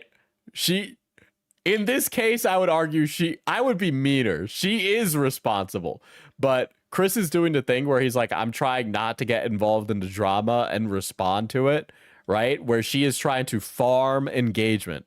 She is clearly fishing to farm a fight. But subtle choices, the way the images and clips are cut and edited together with the message that goes with it, can have a very powerful effect. As somebody who's edited over 300 videos, I'm more aware of that than anyone. The most unsettling thing is it's never been easier to monetize. Dude, you know that Rat is actually a pound buddy in Yakuza Like a Dragon. Ichiban Kasuga can call up that rat, and then the rat will turn into a giant muscular man who's also a chef, and then the chef will actually beat up your enemies. Sensationalist slop content. And if you do it, don't worry, we're gonna watch a response to Chris right after this. Rewarded for it. Case in point, this video, the creator pointed out, made $1,500, which is a seriously impressive amount. Do you guys not know what a pound buddy is? This is an actual. Hold on, let me detour slightly for this Yakuza Like a Dragon moment. Hold on.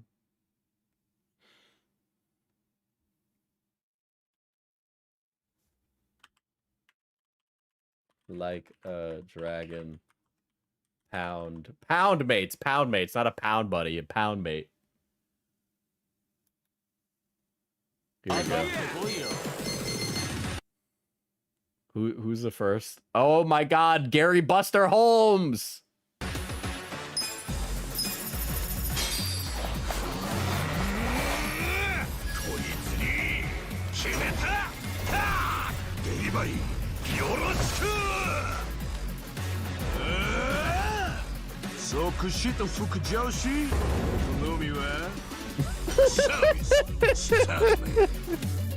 Dude, it's like the when you get a summon in Final Fantasy, but it's just like a buff black guy.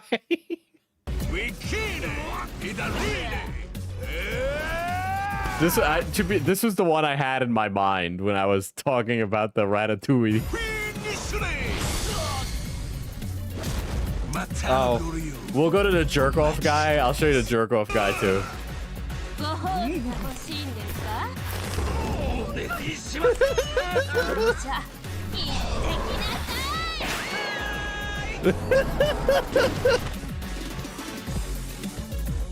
Dude, he like gets whipped and then immediately starts aura farming.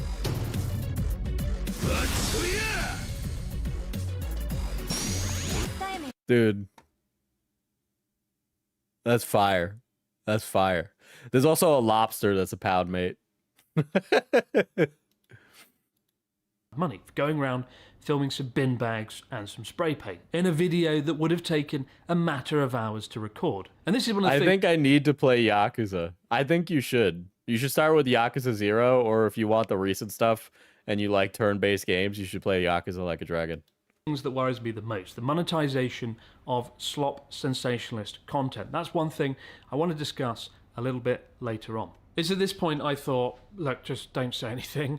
Bite your tongue, move on. But when I saw millions upon millions of views, people angry, a current backdrop of sensationalist slop content taking over, and a rise in anti-foreign sentiment here in Japan, I snapped. I had to say something. I chose to bring attention to it publicly. And I quickly received 2 replies. The first was from a guy who posted a photo of some graffiti he saw. From my visit in spring of 1993, not far from Shibuya Station, Hanyu Hotel, underpasses attract spray paint like picnics attract rats. That is, you know, that is true. In 1993, pointing out graffiti has always been around in Tokyo. And the other comment was from the content creator herself, who told me to take it down. I'd appreciate if this post was taken down. It only leads to creator-on-creator harassment. I'm sorry, but this girl was getting into the ring and then she was afraid of the heat. Like, she was getting into the kitchen, but she could not cook. That is crazy. I was trying to like do a thing there, but then I mixed up that with like a boxing metaphor and it just all fell apart, dude. It's fine to have different opinions on things than me, Chris, but I've lived in Asia just as long as you, and I'm also allowed to have an opinion on Japan. Also, why does it matter if I film the video with the GoPro? I don't have a film crew as you do. This isn't creator-on-creator harassment. You made sweeping generalizations about Japan based on a handful of streets to several 100,000 people, and it's not the first time. If you're not willing to have your public opinions scrutinized, then don't bother making them publicly available for cheap views. You're absolutely entitled to your opinions, as I am. But for years now, folks have been complaining to me about your content, and have been watching your latest video. I understand why.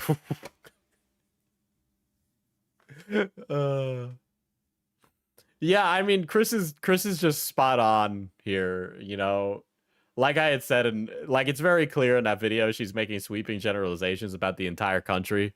And not only is she making those sweeping generalizations about the entire country, she's doing it with the intent to basically stoke the culture war. And I don't know of another way to put that other than that is what she is doing, because that's the exact response that she got. Right? She attracted exactly the kind of content, the kind of audience that she was looking for with that content. This was now a creator-on-creator matter, and they were just a humble creator with a GoPro, somehow conveniently forgetting they were one of the biggest foreign content creators in Japan. Now, and also, I think subscriber count does not matter as much as people think it does. I understand, and Chris has been a YouTuber probably just as long as me. He's obviously very successful. And at some respect, yeah, if you have a big subscriber number, people respect you more. But I've personally found a lot of amazing YouTubers that are like 10,000 sub YouTubers, and they're pretty good. So I don't really think subscribers matter all that much as long as the content resonates with me. I was watching a video today about a guy who works in advertising, and he was talking about men's fashion, which is something that I am interested in. And he was talking about why men dress or don't dress certain ways because they don't want to attract attention. And he had like 5,000 subs, and the video was really good. But I do understand that a big subscriber number will get you into places that others won't be able to get into. But I personally, as at my age, don't care. I think if you are a large content creator, both literally and metaphorically, you should be willing to accept a degree of scrutiny. I know I do. Every time I release a video, people attack me for various things. And if I see something that I believe misconstrues reality, then I'm going to call it out as well. Impressively, no less than 6 hours later, she'd shot, Why did Chris Broad attack my edited, channel? and released an entire video about what she'd called an You know what? You know, she's on that grind, dog. She's on that grind. attack, calling me a gatekeeper. I was accused of painting Japan as a utopia. I was accused of excluding her from my friendship group, somebody I've never met, never spoken to. I was accused of being grumpy, maybe because her viewers... You're like a female Chris Broad, except prettier and less grumpy. I don't know what universe you're... I don't know about that. had claimed that she was more attractive than me and less grumpy. Very KP coded. Look, I know she's a blonde lady with a big nose, but like, come on.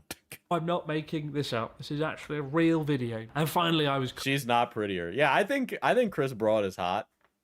I think he's an attractive man. Not a non-ironic statement. That is not me doing a bit. Also, not helping Diesel has a thing for British people allegations.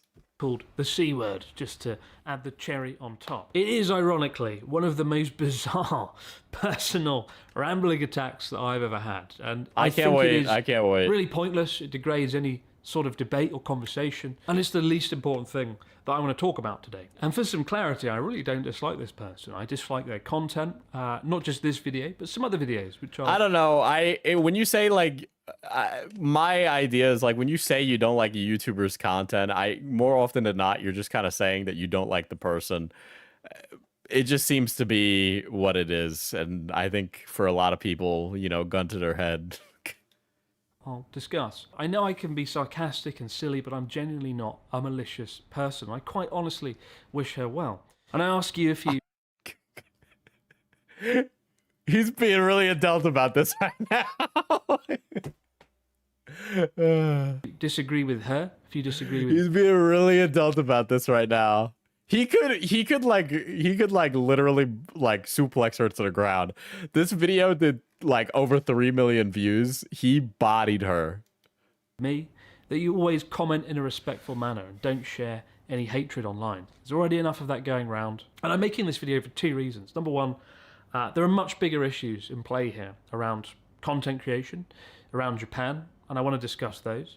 And second of all, some people see it as me bullying another creator because they don't understand why I would bring this up. And honestly, I don't do this sort of thing lightly. I really don't know why you would think that this is bullying on Chris's angle here. And then also he's handling her with such kid gloves that if you took that away from any of the responses he gave, I don't know what to tell you. Like he was very even keeled and he was respectful. He was respectful, and I think that's the big takeaway. The only time I think I've ever called out a creator was Mr. Beast last year when he partnered with Logan Paul, a man who did awful things in Japan. That one, I remember seeing that video. I'm like, all right, buddy. Unfortunately, the cultural zeitgeist has already moved on. They don't, like literally nobody cares now, which is a problem because I've been re-examining that. I've been thinking of writing a video about it for FPS Diesel, and it's just like, it is actually kind of crazy that this guy got his career back after something that was so incredibly career-ending. Which I had to discuss publicly on Japanese national television. I didn't enjoy making that video. Oh yeah, that's right. They asked, the Japanese news called him up and asked him to basically represent all YouTubers in Japan. The Japanese news was like, you literally had him speak for everyone.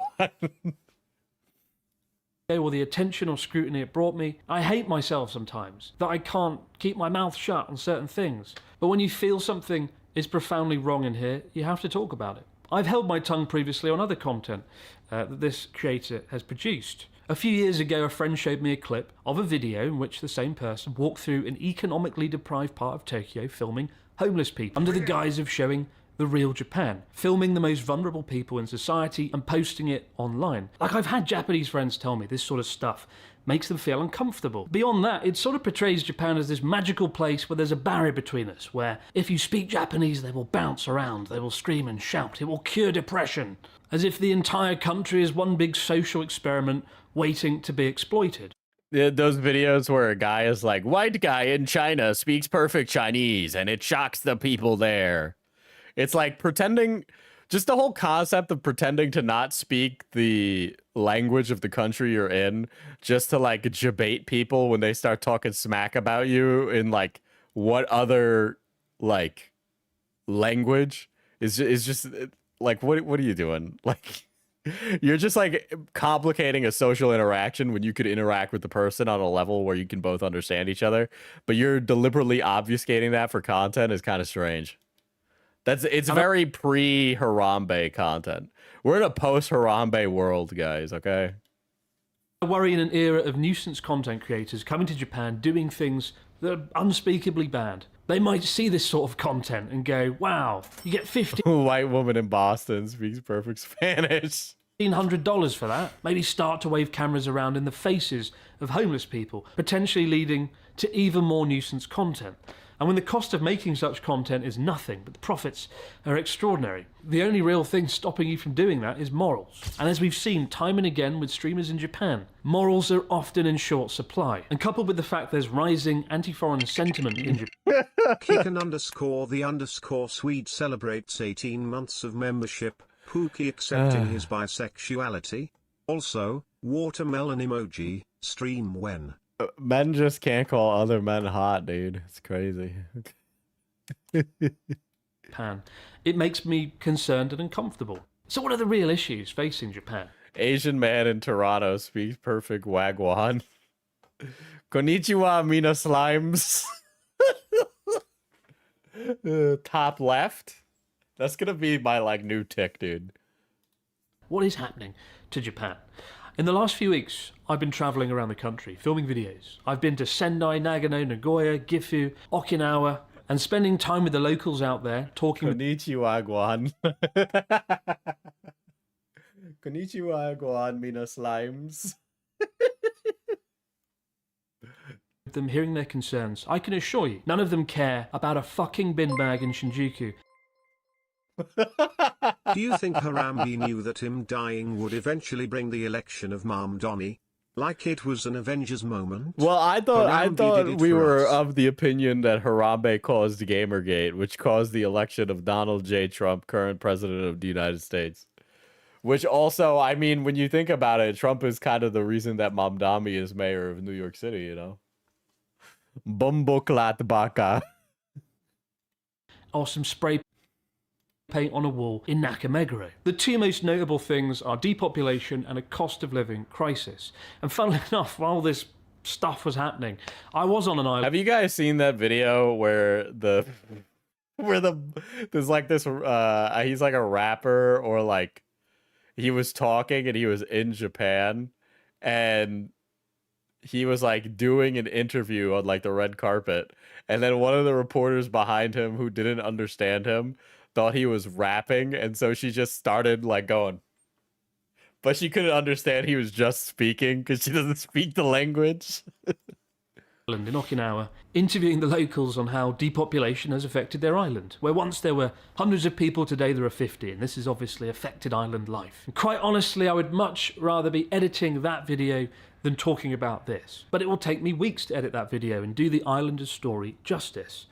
And this takes me to the real crux of the matter, the thing that worries me the most. In the same time that it will take to produce this video, I could go out and film 50 of these videos, make a lot more money with a lot less effort. It is increasingly...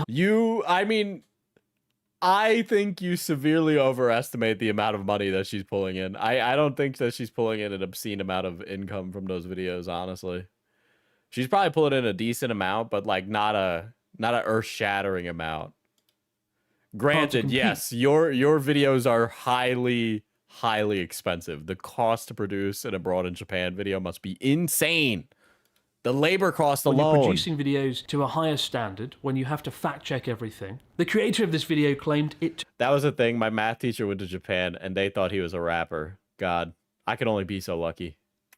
took 50 hours to produce this video. A claim I find to be, quite frankly, baffling. I'm not sure where the 50 hours went. And you might think, well, he does sound kind of jealous now. Maybe she's right. Maybe he's just not getting the views. And I say far from it. I could go out and make this content in one afternoon in Tokyo. What I'm saying is social media platforms don't care. They don't reward accuracy.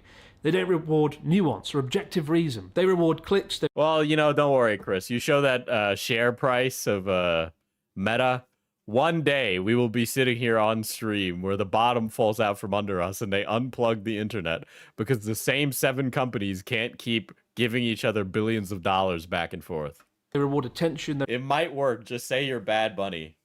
They reward sensationalism. Journalistic integrity really doesn't count for much online, unfortunately, to an almost dystopian degree. Some criticisms levelled at me is that I also make sensationalist content and that I only show the nice side of Japan, the squeaky clean, rose-tinted spectacle version of the country. And to that I would say there's a big difference between sensationalist content and clickbait titles and thumbnails. I hate having to pull a stupid face. I hate my thumbnails and titles, but it is simply a matter of survival. Dude, I will say this. I do not know how to make a good thumbnail to save my life. It's always been my weakest aspect. I think my strongest aspects as a creator are my ability to, like, speak, which, I don't know, maybe people could find lacking. But then the other one is probably my ability to write. But, like, I know that, like, my editing and especially my thumbnail game are weaker than a lot of the competition, which is why I have a lot of, like, my thumbnails. I mean, I've kind of just had to pick up the slack and do them on Diesel IRL because I don't have the income for it. But like I know I'm bad at that, right? And a lot of the Mana Potion tabletop thumbnails, Cat does them. The FPS Diesel thumbnails, Mishi does them. Like I can't do them. On an increasingly crowded platform that doesn't share your content unless it has a high click-through rate. And I tried to make up for the stupid faces and titles by delivering content that does the subject matter justice. And the claim that I show only the over-romanticized utopian version of Japan is simply ridiculous. Does this look romanticized? See, the issue and what they're talking about is that they want Chris to cover things like the societal, social issues that are affecting Japan, like the issues and struggles of the LGBTQ community in Japan, or like the prison, which is like the really popular one that people know about, right? Or I'm trying to think. There's definitely a few more. The Eastern European sex trafficking issue there is really bad because a lot of working girls are from like again, like a poor Eastern European country, and then they get brought out to Japan, and then some criminal will take their ID where they have to work as basically like a comfort girl at one of those like night bars that I'm drawing a blank on the name of. Is this a utopia? Does that look romanticized? Is this a utopia? But do I walk through economically deprived parts of Tokyo with a GoPro? No, I don't. It's like there's a YouTube channel. His name's Anaki. His name's Anaki, which means like brother or something, right? But his whole shtick with his channel is that he covers Japanese crime, and he does like documentaries. So it's not like some guy sitting there eating food while talking about some crime. It's like actual documentaries on like famous Yakuza, famous crimes that were committed in Japan, stuff like that. So there are people that do it. I'm not saying that Chris Abroad has to do it. I don't think he does. There are other people who do that and they do it well. I'm not expecting that from him. And I find it interesting because those are things that interest me, but I'm not expecting him to just make that content. That's like not what Chris does. And I'm sorry if that is the only definition of showing the dark side of Japan that you have. I cover the matters that I genuinely believe are affecting Japan the most. And in fact, I've been speaking with a homeless shelter about doing a documentary, but it's a serious topic and these are people's lives and I need to tackle that carefully. If you want to watch something about Japan's homeless population... Oh, Life Where I'm From also. Yeah, I've seen those. Those are good. Life Where I'm From has made a fantastic documentary series on the subject. I would urge you to go and watch them. I will say, I've felt sort of disheartened this year in general about so many things, about the state of the world, and this is sort of to the side of this issue. As you may know, I've been living here over a decade now, about 13 years, and I've been extremely lucky to be here. And I've always tried to show Japan in a fair and balanced way, particularly more rural areas that I love, which I've been lucky to call home. And more I'm seeing comments and discourse online that I'm just a foreign guy living in Japan. I don't understand the culture. I'm a foreign guy. This is a byproduct of, this is what happened when they killed Harambe, you know? To be fair, as amazing as Chris is, I'm not sure he could tackle those social issues as easily as he's done everything he's covered so far. Yeah, I don't think he would do a good job on a lot of those, which is why I'm mentioning creators that I think have done good content on those things. Like, there's plenty of videos out there that are really, really good and thoroughly researched about the Japanese crime system. Okay? When Vice was cool, and granted, I'm sure Vice still makes some okay stuff every now and again if anybody even still works there. But there have been good ones before. I don't need that, right? It might be a little reductive to say, but I think for a lot of people when they watch abroad in Japan, it's more as an escapist piece of content rather than like an informative piece of content, which is fine. We all make different content. That's just the rub. Exploiting Japan. Now Vice becoming uncool as a result of Harambe. Look, in the same way that there's pre and post 9/11 movies, there's pre and post Harambe YouTube, okay? Pre Harambe YouTube was a different world. Post Harambe YouTube is a different world. I'm using Harambe as the crux of everything, as the turning point in society. Thrown at me more in the last 12 months than in the last 12 years combined. To the point, it has sort of sucked the energy out of me a bit and made me wonder, what am I doing? Does what I do matter anymore? No matter how many documentaries I make, no matter what I shine a spotlight on, no matter who I meet or what I do, just a foreign guy exploiting Japan. And I felt lost about what am I doing? Harambe would have stopped Logan Paul. Yeah. I was far happier as a smaller creator without the burden of expectations, without people overanalyzing everything I said or did. And to be frank, the only thing that keeps me doing this is knowing I'm very lucky to have an amazing audience of people.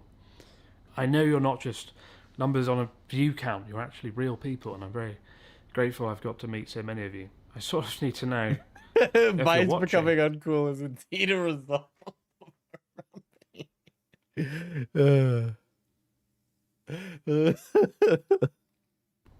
That I'm not going mad here. They should have had Shane Dawson film these documentaries, God. If there's one thing to take away from this video, it's to remember, on the road ahead, whatever the algorithm throws at you, it's never been more important to call out things that are fundamentally wrong. What you choose to click on has honestly never mattered more. And unfortunately, much of the time, you don't get a choice on what you click on some of the short form content.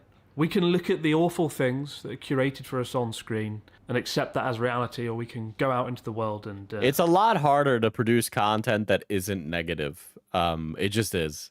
It's hard to be able to say something positive and explain your thoughts of why something's good than it is to describe why something sucks. This just goes to show you, I don't watch drama content, but like, and I've mentioned him before on stream, Quinn's Quest, who reviews tabletop RPGs, and he's very detailed and he's very thorough. And he's very quickly becoming somebody that I idolize in terms of content, right?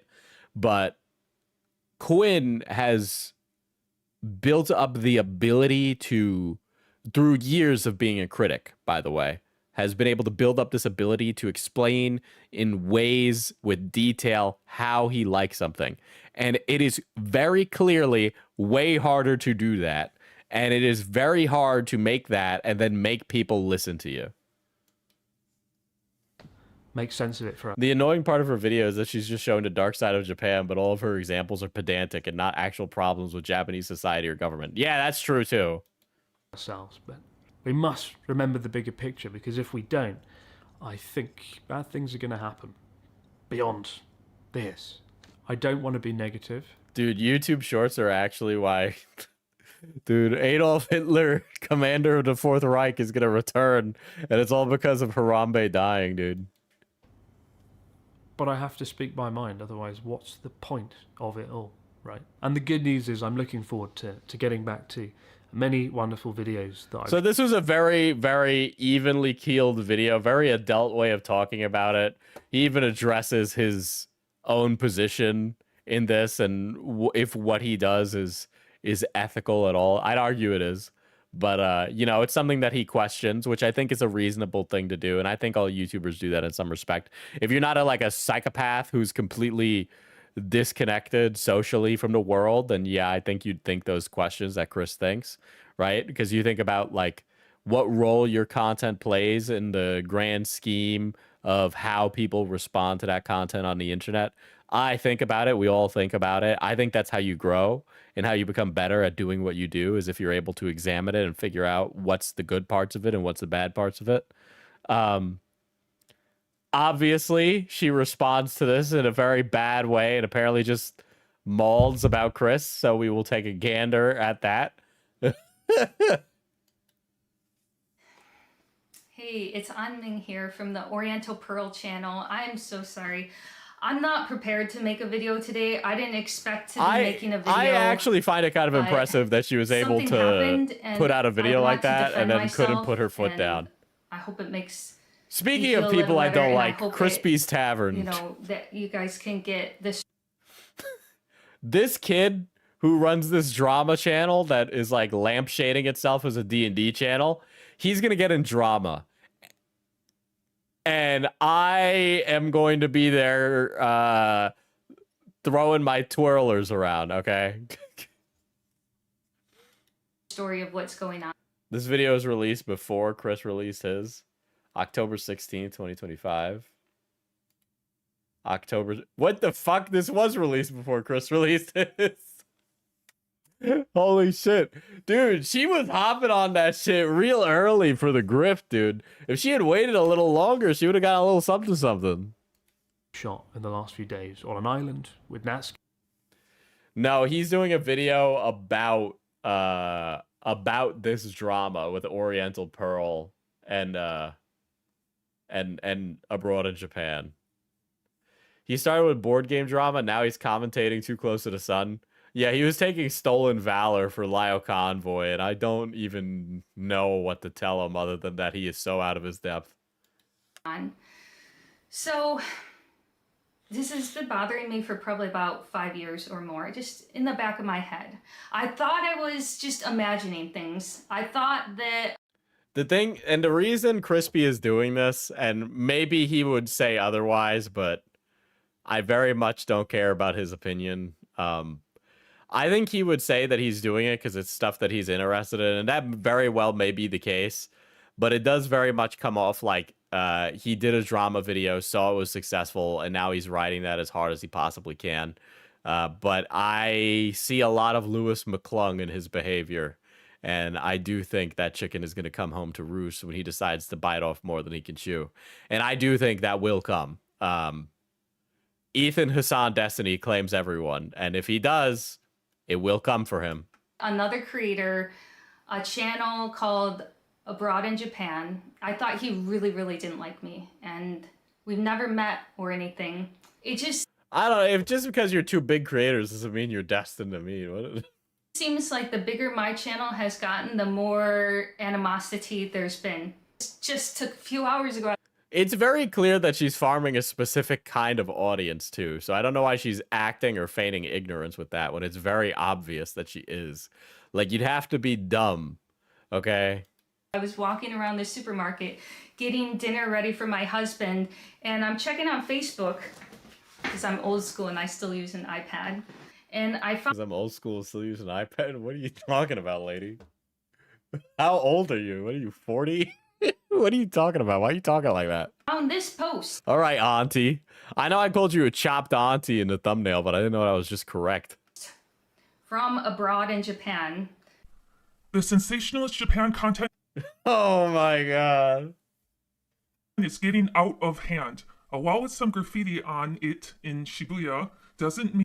Is she grammar checking him right now? No fucking way. in Japan is at an end. There was graffiti in Shibuya 10 years ago, there's graffiti in Shibuya today. But unfortunately, positivity doesn't drive clicks. I was in Kabukicho, Shinjuku the other day, and it was absurdly busy. There was certainly more rubbish than usual. Then I realized it was a 3-day weekend, and far busier than the average weekend. Shame. It was a missed opportunity to point my camera at the rubbish and make a video decrying the end of Japan!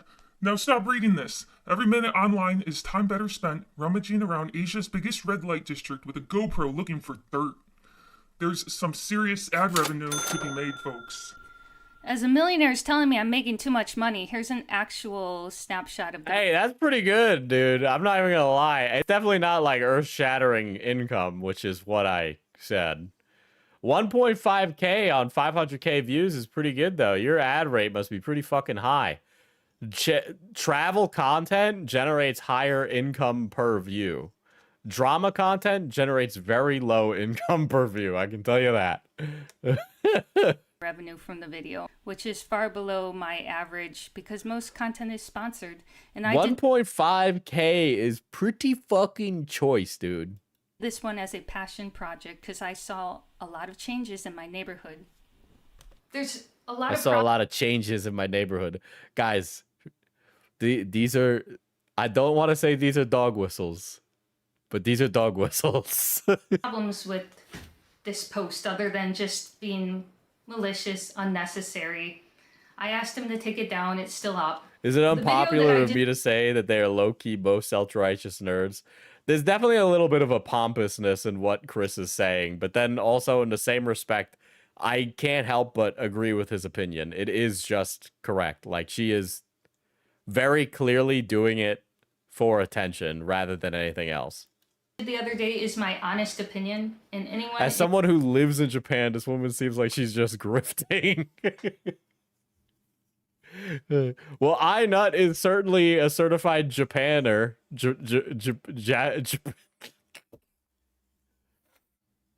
Is welcome to... She really said, there goes the neighborhood. Disagree with that. It's not made to make money. There's no sponsor that's going to sponsor that kind of content. I don't know, man. I think I know of 4 VPN companies that would do that. The kind of sponsored content that makes a lot of money is the kind of content that Chris makes, doing a topic with the Prefectural Tourist Bureau, whatever it's called. And I think this is also problematic because it gives people a very romanticized version of what this country is, almost like a utopia. I wanted to not only counter that, but also pick up the topics. It's also like, even her bitching about the trash is so like minuscule. Like, I understand Abroad's opinion because over the last 5 or 6 years, content creators have been screwing over Japan with garbage. Yeah, it's like I get his sentiment. He could come off as a little bit preachy, and I definitely agree with that sentiment that Pi is mentioning. But also, it's like it is so obvious that this lady is grifting that, like, why? Like, like you just can't really side against him in the argument because what he's calling her out for is exactly what she's doing. YouTubers like him would not take. I'm not in collaboration with any prefectural office. I can talk about whatever I want from my own opinion. The video doesn't have to be checked or reviewed over as his does when he does that. I don't even think that's true either. I feel like a lot of what she's saying here is complete caca-poo-poo. And I have freedom as long as it is within the community guidelines to talk about whatever I want. And I want... Isn't she, like... Can't she get in trouble because of a lot of the, like, rules associated with Japanese content mean that she has to blur out people's faces and shit like that? Like, can't she just get in, like, a shitload of trouble because Japan has different laws and regulations about public filming? People to come to Japan with a balanced perspective of what... Like, I'd be preachy too if I worked hard to be accepted somewhere and a bunch of idiots started ruining the reputation of the group I'm a part of. That's a very good point. It is, I am a bit worried, like, hypothetically, if Diesel one day goes to Japan, I would not want to tell those folks at the, like, customs office that I'm a YouTuber or something. Because of those, like, nuisance annoying freaks like this lady. The trash and homeless stuff is in a very super niche part of Tokyo Prefecture. On my trips around the country, I've rarely seen the stuff that she's trying to portray as a mass issue.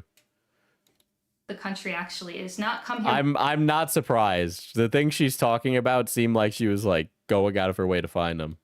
With rose-tinted glasses. What you don't want to do, Diesel, is tell them you're American. Well, you see, I'm going to have an American passport, which is going to present itself as a bit of an issue. Where everything is utopian. That's just not what it is. I have been trying to do this video for 2 years. It wasn't just pulling out my GoPro and filming trash. And what do you throwing it up mean, on lady? It's not like you were filming anything outrageous. What do you mean it took you 2 years to make this? Internet. 2 years ago, I started researching into the Toyoko kids problem and the standing woman problems. But then why did you make a video? This video wasn't about that. You spent a majority of the video talking about trash and graffiti. And you're like, actually, this was a video to bring awareness to the runaway children and prostitutes that are in Tokyo. It's like, you gave neither of those problems the time or attention that they deserved. It's a lot more research in the background than just... What do you mean? You barely said anything. It took like a Wikipedia article from one of my chatters to give you the same level of information. Flipping out a GoPro. And by the way, what's wrong with the GoPro? What do you... Dude, you are actually being mocked right now, dude. This is an amazing camera. This camera has changed my life. This is actual cope. What is going on here? You know, when I was getting my master's degree in China and international relations, I was going All right, she's definitely not helping the spy allegations. Oh, you got a master's degree in China and international relations? Hai xing fing fu chao. Hai fu xing bing qiling.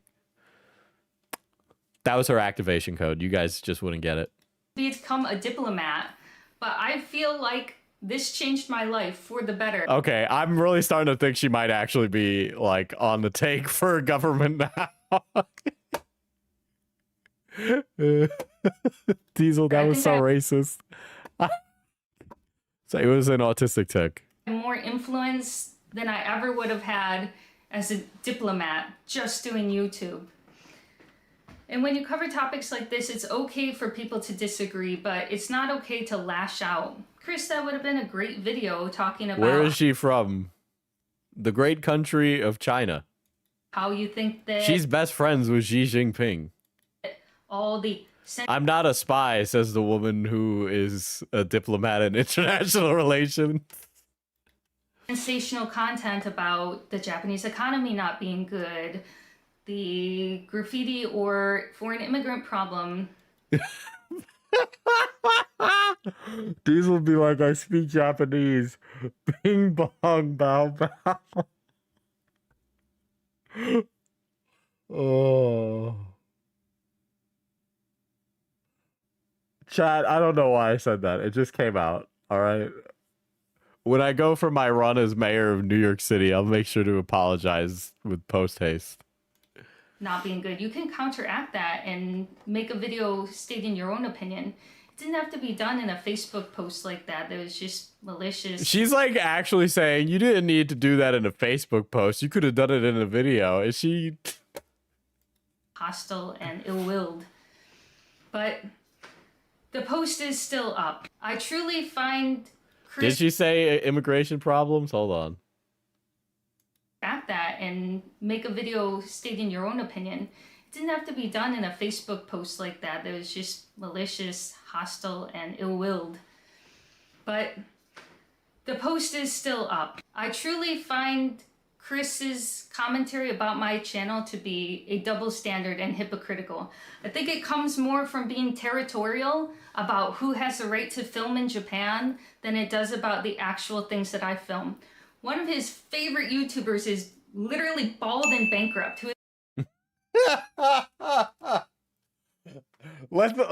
Look. Bald and bankrupt is a passport, bro, but like I don't even know if Chris is friends with bald and bankrupt. All right. There's a guy who's also inspired my she's doing a She's doing a guild by association things now. Channel goes around with a similar camera to a GoPro, films interactions with people, goes to places you would never see. So Bald and Bankrupt is 100% a passport bro, but also I've seen his videos. He's not like ogling homeless people in the videos. He's actually pretty affable with other people. Even here in Japan, and Chris has helped him. You talk about the definition of sensationalize. That is another level of He's also he's going.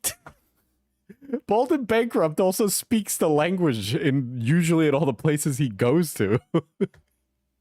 Sensationalized thumbnails, sensationalized topics, but he loves it.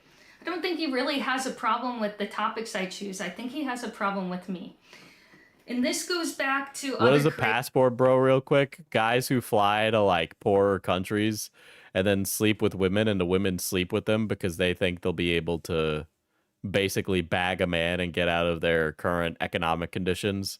So it's like when you go to Eastern Europe and then sleep with like a hot Eastern European woman, and then like you kind of dangle like a possibility of marriage over her head to get her to sleep with you. Creators that I know and respect that also have had issues with Chris. John Dobb, nicest guy in the world, OG here in the Japan YouTube community.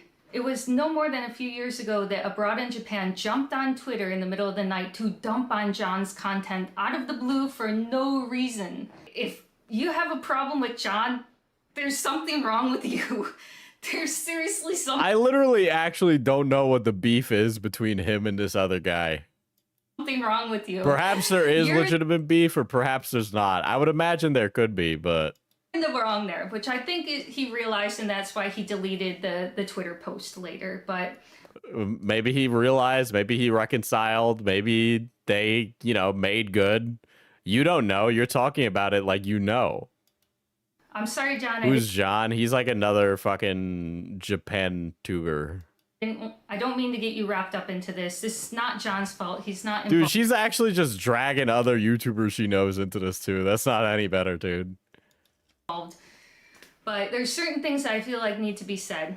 It was this same kind of zero sum, your win is my. I think it's his channel name was like Only in Japan. He does a lot of live streaming.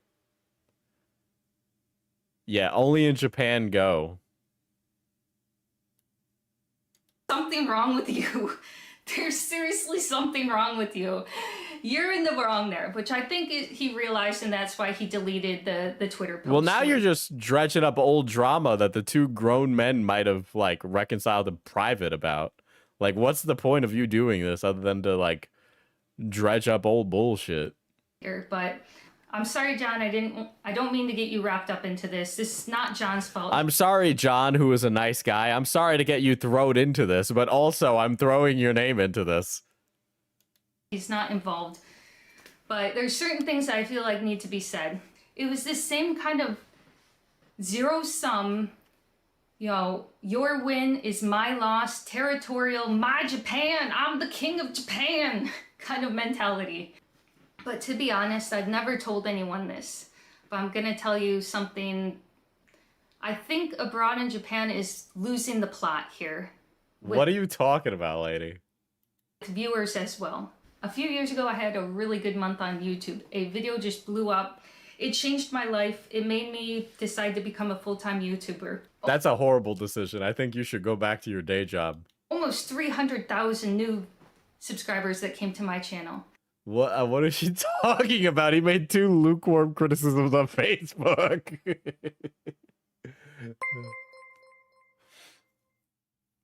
White woman jump scare. She really is the definition of white woman jump scare, dude.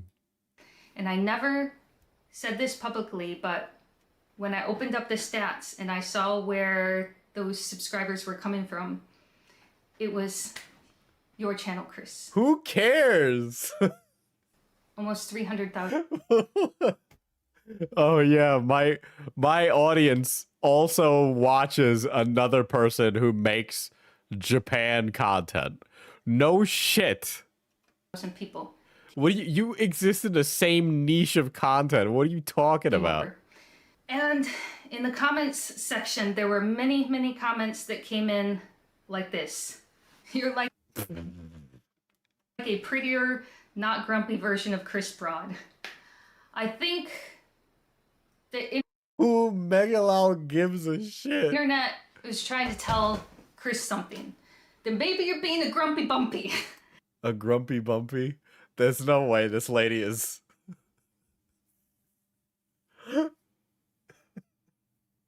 This lady is a skinwalker, bro. This lady's a skinwalker.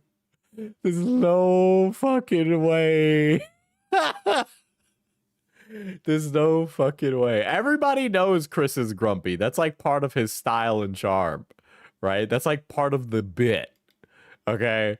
And then you being like, maybe you're just being the good old Grumperston. It's like, girl, you were filming homeless people, and now all of a sudden you want to talk about him being rude?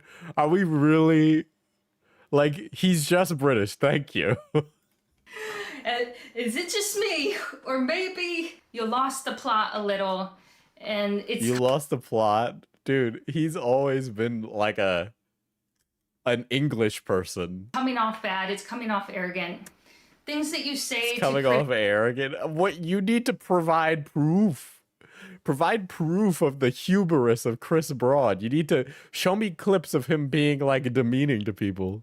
criticize other channels being I think Chris was the Grumpy Japan YouTuber, but if you've seen any of his content from the last year or so, he's been pretty peppy and happy in his videos. Yeah. sensationalist. He'll turn around and talk about Johnny Somali. He was doing... So he was talking about nuisance streamers being annoying in Japan, 1. 2, that other one is his podcast, where he talks with like a British radio host about things in Japan, which, by the way, he's talked about more serious issues on the podcast.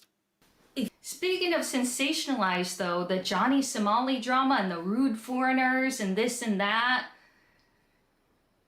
videos like this have convinced all of the English-speaking people on YouTube that watch Japan content that this is a big issue between Japan and the West, and this is causing anti-foreign sentiment. There's nothing to do with anything. As a person who studied international relations in China, especially Japan, White woman degree. U.S.-China relations is more of an issue. Nut, is this causing an issue? Nut. Is this a problem? Should we be upset about Johnny Somali? As a YouTuber, I'm asking you, as a YouTuber, should I be worried about guys like Johnny Somali if I'm interested?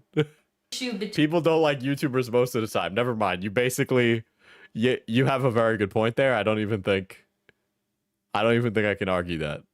Yeah, calling out Johnny Somali is bad. Like, what?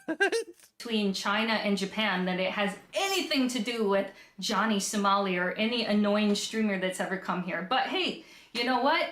Anything for that revenue. That's what I found that ironic. Is it just me or is that ironic? Like, definitely not for the money. Chris, we're YouTubers. We're both YouTubers, but you can't be doing that kind of stuff and then tell me that I'm just... He's being like, hey, when you yell at people and like smear fucking shit all over a statue, that's offensive, right? And he's saying that's offensive. You're conflating two different things. Or the money or something. Like, you convinced millions of people that Johnny Somali matters. A guy who did stupid misdemeanors around Japan. Because of this kind of content, it's convinced people on the internet that speak English that this was a big issue. It's not a big issue.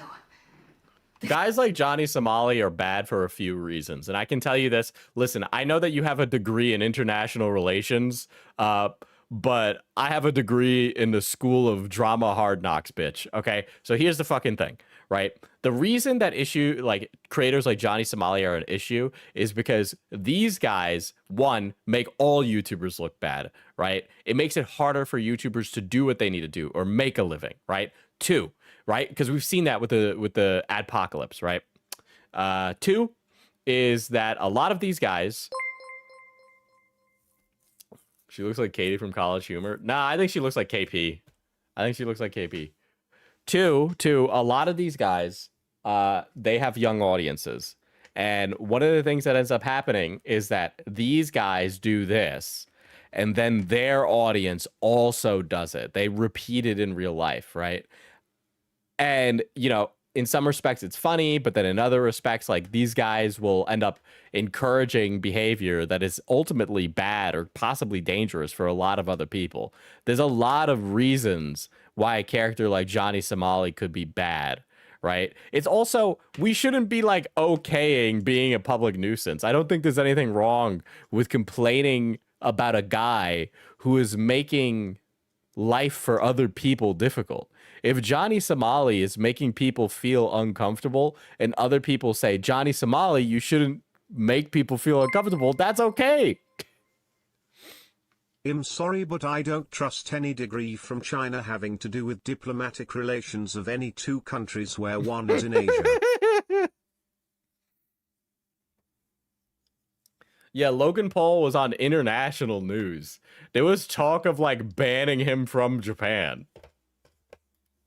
The stuff that I'm talking about, the homelessness and the graffiti, I feel like the stuff that I'm talking about is a much bigger issue than stupid Johnny Somali or whatever so-and-so did. But the way you're talking about these issues is not constructive. You're just filming homeless people and then saying, ugh. Like, that's not fixing the problem. You're not even doing anything that's respectful. You're filming those homeless men without their consent. The Torygate thing, all this stupid stuff that doesn't mean anything. To me, it feels like looking down from an ivory tower and hawking a loogie at the people who do the. She sounds like she got a little bit of the, you know. The lowly jobs with the GoPro, like me. Yeah, Korea literally had a citywide manhunt for Johnny Somali. But let's be honest, Chris has reached a point in his career where he could just about sit on a toilet and people would watch. And I wish that I had started earlier. I started my YouTube channel. If I did greet her with Konnichiwa, Gohan, Mina Slime, do you think she'd slap me? Channel in about 2020 when I could have started it just like Chris in 2012 when we first came to Asia. But to look down on my videos because they're not fancy enough or he doesn't think I put enough effort in, you'd be surprised. The filming, the research we're talking about. What are you talking about? This lady's talking like she did real, like, girl, you and I both know you didn't, all right? I could list off factoids all day and all night. 30, 40, 50 hours per video. 30, 40, 50 hours per video for that video. That video was 30 to 50 hours. You spent 50 hours on that video. I think you might need to re-examine your workflow. And that's not even including all the language practice that I had to do and still do on a daily basis to keep up my skills to be This lady is so a propagandist. able to make that content. I knew it was going to be hard to come into this already saturated Japan community. I didn't know anybody here. I didn't have YouTube friends. And from the very start, I felt the cold shoulder and I kind of thought that everyone in Chris's friend group just didn't like me. Maybe that's still in my head. I don't know, man. I think, like, as a grown person now, I'm not really like, I don't really care whether or not other YouTubers are like my friends or my home. I feel like you're too old to be bothered by that. I just, either people fuck with you or they don't fuck with you, but you're just like assuming they don't fuck with you. And then you, I mean, it's a self-fulfilling prophecy. You didn't know, and then you decided to make that decision for them by being an asshole. Maybe that's me being self-conscious. I really don't get it, except, you know, going back to the John Dobb thing, I don't have permission to be in his friend group. I'm making videos, I'm getting a lot of views, and I don't think he likes that. And that it should. This is actually, she's talking like a 5,000 subscriber channel, dude. I think a lot of these guys that got really popular post-pandemic have like, they don't have the grit. They don't have the grit. Sorry, I'm talking unk. I'm talking unk right now, but like everybody's 12 theory remains true, dude. It shouldn't have to be that way. It shouldn't have to be that way. There's enough Japan to go around for all of us. I just kind of assumed that I'm out of the circle, you know, abroad in Japan. Why do you want to be in the circle? You sound very much like you desperately want to be in it. Group. YouTubers care a lot about their friend groups. They're all friends and there's never animosity. And all his YouTuber friends, and so the reason that YouTubers care about a friend group is because they don't get social interaction otherwise than other YouTubers, right? So like they do value those things. I'm not saying like they don't, but then also in the same respects, it sounds like you're like a socialized adult person. So like Oriental Pearl, I'm sure you could find people to like vibe with elsewhere, you know? I should just, you know, for the longest time, It sounds like she wants creator friends. Avoid conflict. I don't really want to fight, but I think the viewers... And YouTube is like particularly one of those fields where like, if you make good enough content, they can't really pull up the ladder behind you. They can certainly try, but doesn't mean they will. Love that. They got their popcorn. They're ready. They're like, oh, this is going to be a good one. I don't think it's going to be a good one. I hope that we can, like, talk about this. I think that maybe... Is this like a thinly veiled way to get Chris Broad's attention? Because I feel like that's what she's doing. Chris deliberately not mentioning her by name was such a smooth move because it directly like denied her of what she wanted. It's about time we should do that, but I do have to stand up and defend myself. I think other viewers... She is just mad she can't be friends with Natsuki. That's true, dude. That's true. I think we all want a Natsuki in our lives. I'd be jealous of that too. Never mind. Yeah, is she one of those psychos who can't have friends unless they're creators? Yeah, I think that might be true. There's a lot of folks like that, and I would not be surprised. I think a lot of the newer you are, the more you care about that. Viewers have seen it of the channel, and maybe that's why I got a big influx of subscribers. I don't know. Before I go to bed, I want to say, Chris, you're being a cunt. Stop. Wow. Wow. She said the C word. Stop. There's enough Japan to go around. Okay, maybe now we really won't be friends because I said that or I made this video, but I think in another world we would have been friends. Dude, what is going on here?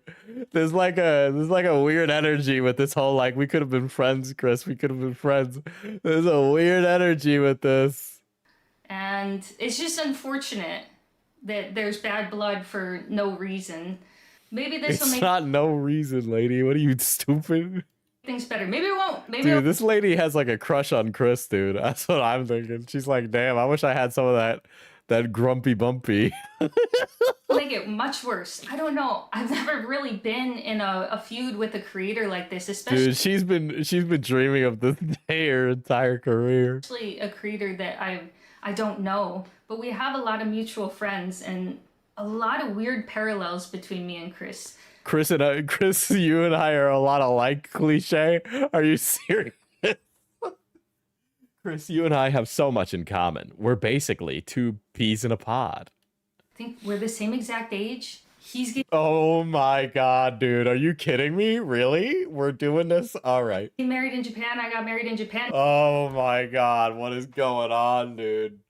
What is going on? You're doing some lost in translation shit right now. His wife is the same age as my husband. We both... What is going on, dude? Dude, she wants to add you to the polycule, dude. Like languages. We both like traveling. We've been to every prefecture in Japan. They're just... What? Am I reading too much into this? Am I crazy? Why is she trying? Like, this is reading like she's got like a crush on him, right? Am I like reading too much into this? Am I like one-shotted by I Like Impossible a lot? Some weird parallels. Taught English, like things over and over again. I think there's no need for drama. I don't even know if I'll keep this video up here, but I'd like to talk to Chris and hopefully... Chris, don't ever talk to this woman. She will skin you alive and turn you into a lamp. Hopefully something good will come out of it. So thank you for watching. I just felt like I needed to get this off my What chest. is it with these videos lately ending with some like weird twist where it turns out the other person is like batshit? Because like earlier it was just like she's like a jealous YouTuber, but now it's like she's like, I want to fuck you, Chris. I've been silent about it for about 5 years, and yeah, it was bothering me. But that's about it. I would love to talk, and I don't know if you're open to it, but I followed you on Instagram, and Charlie Kirk died when she recorded this, by the way. and I would love to start the conversation there. So, Dude, she's farming for content, dude. This is farming. I will. Or she wants to fuck you. There's no in between. I'll be looking for that. But thank you for listening, everyone. And Chris, if you did watch this, thank you for listening too. And that's about it. I'll see you in the next one. I don't like that you put your hand on that, and that made me actually very infuriated.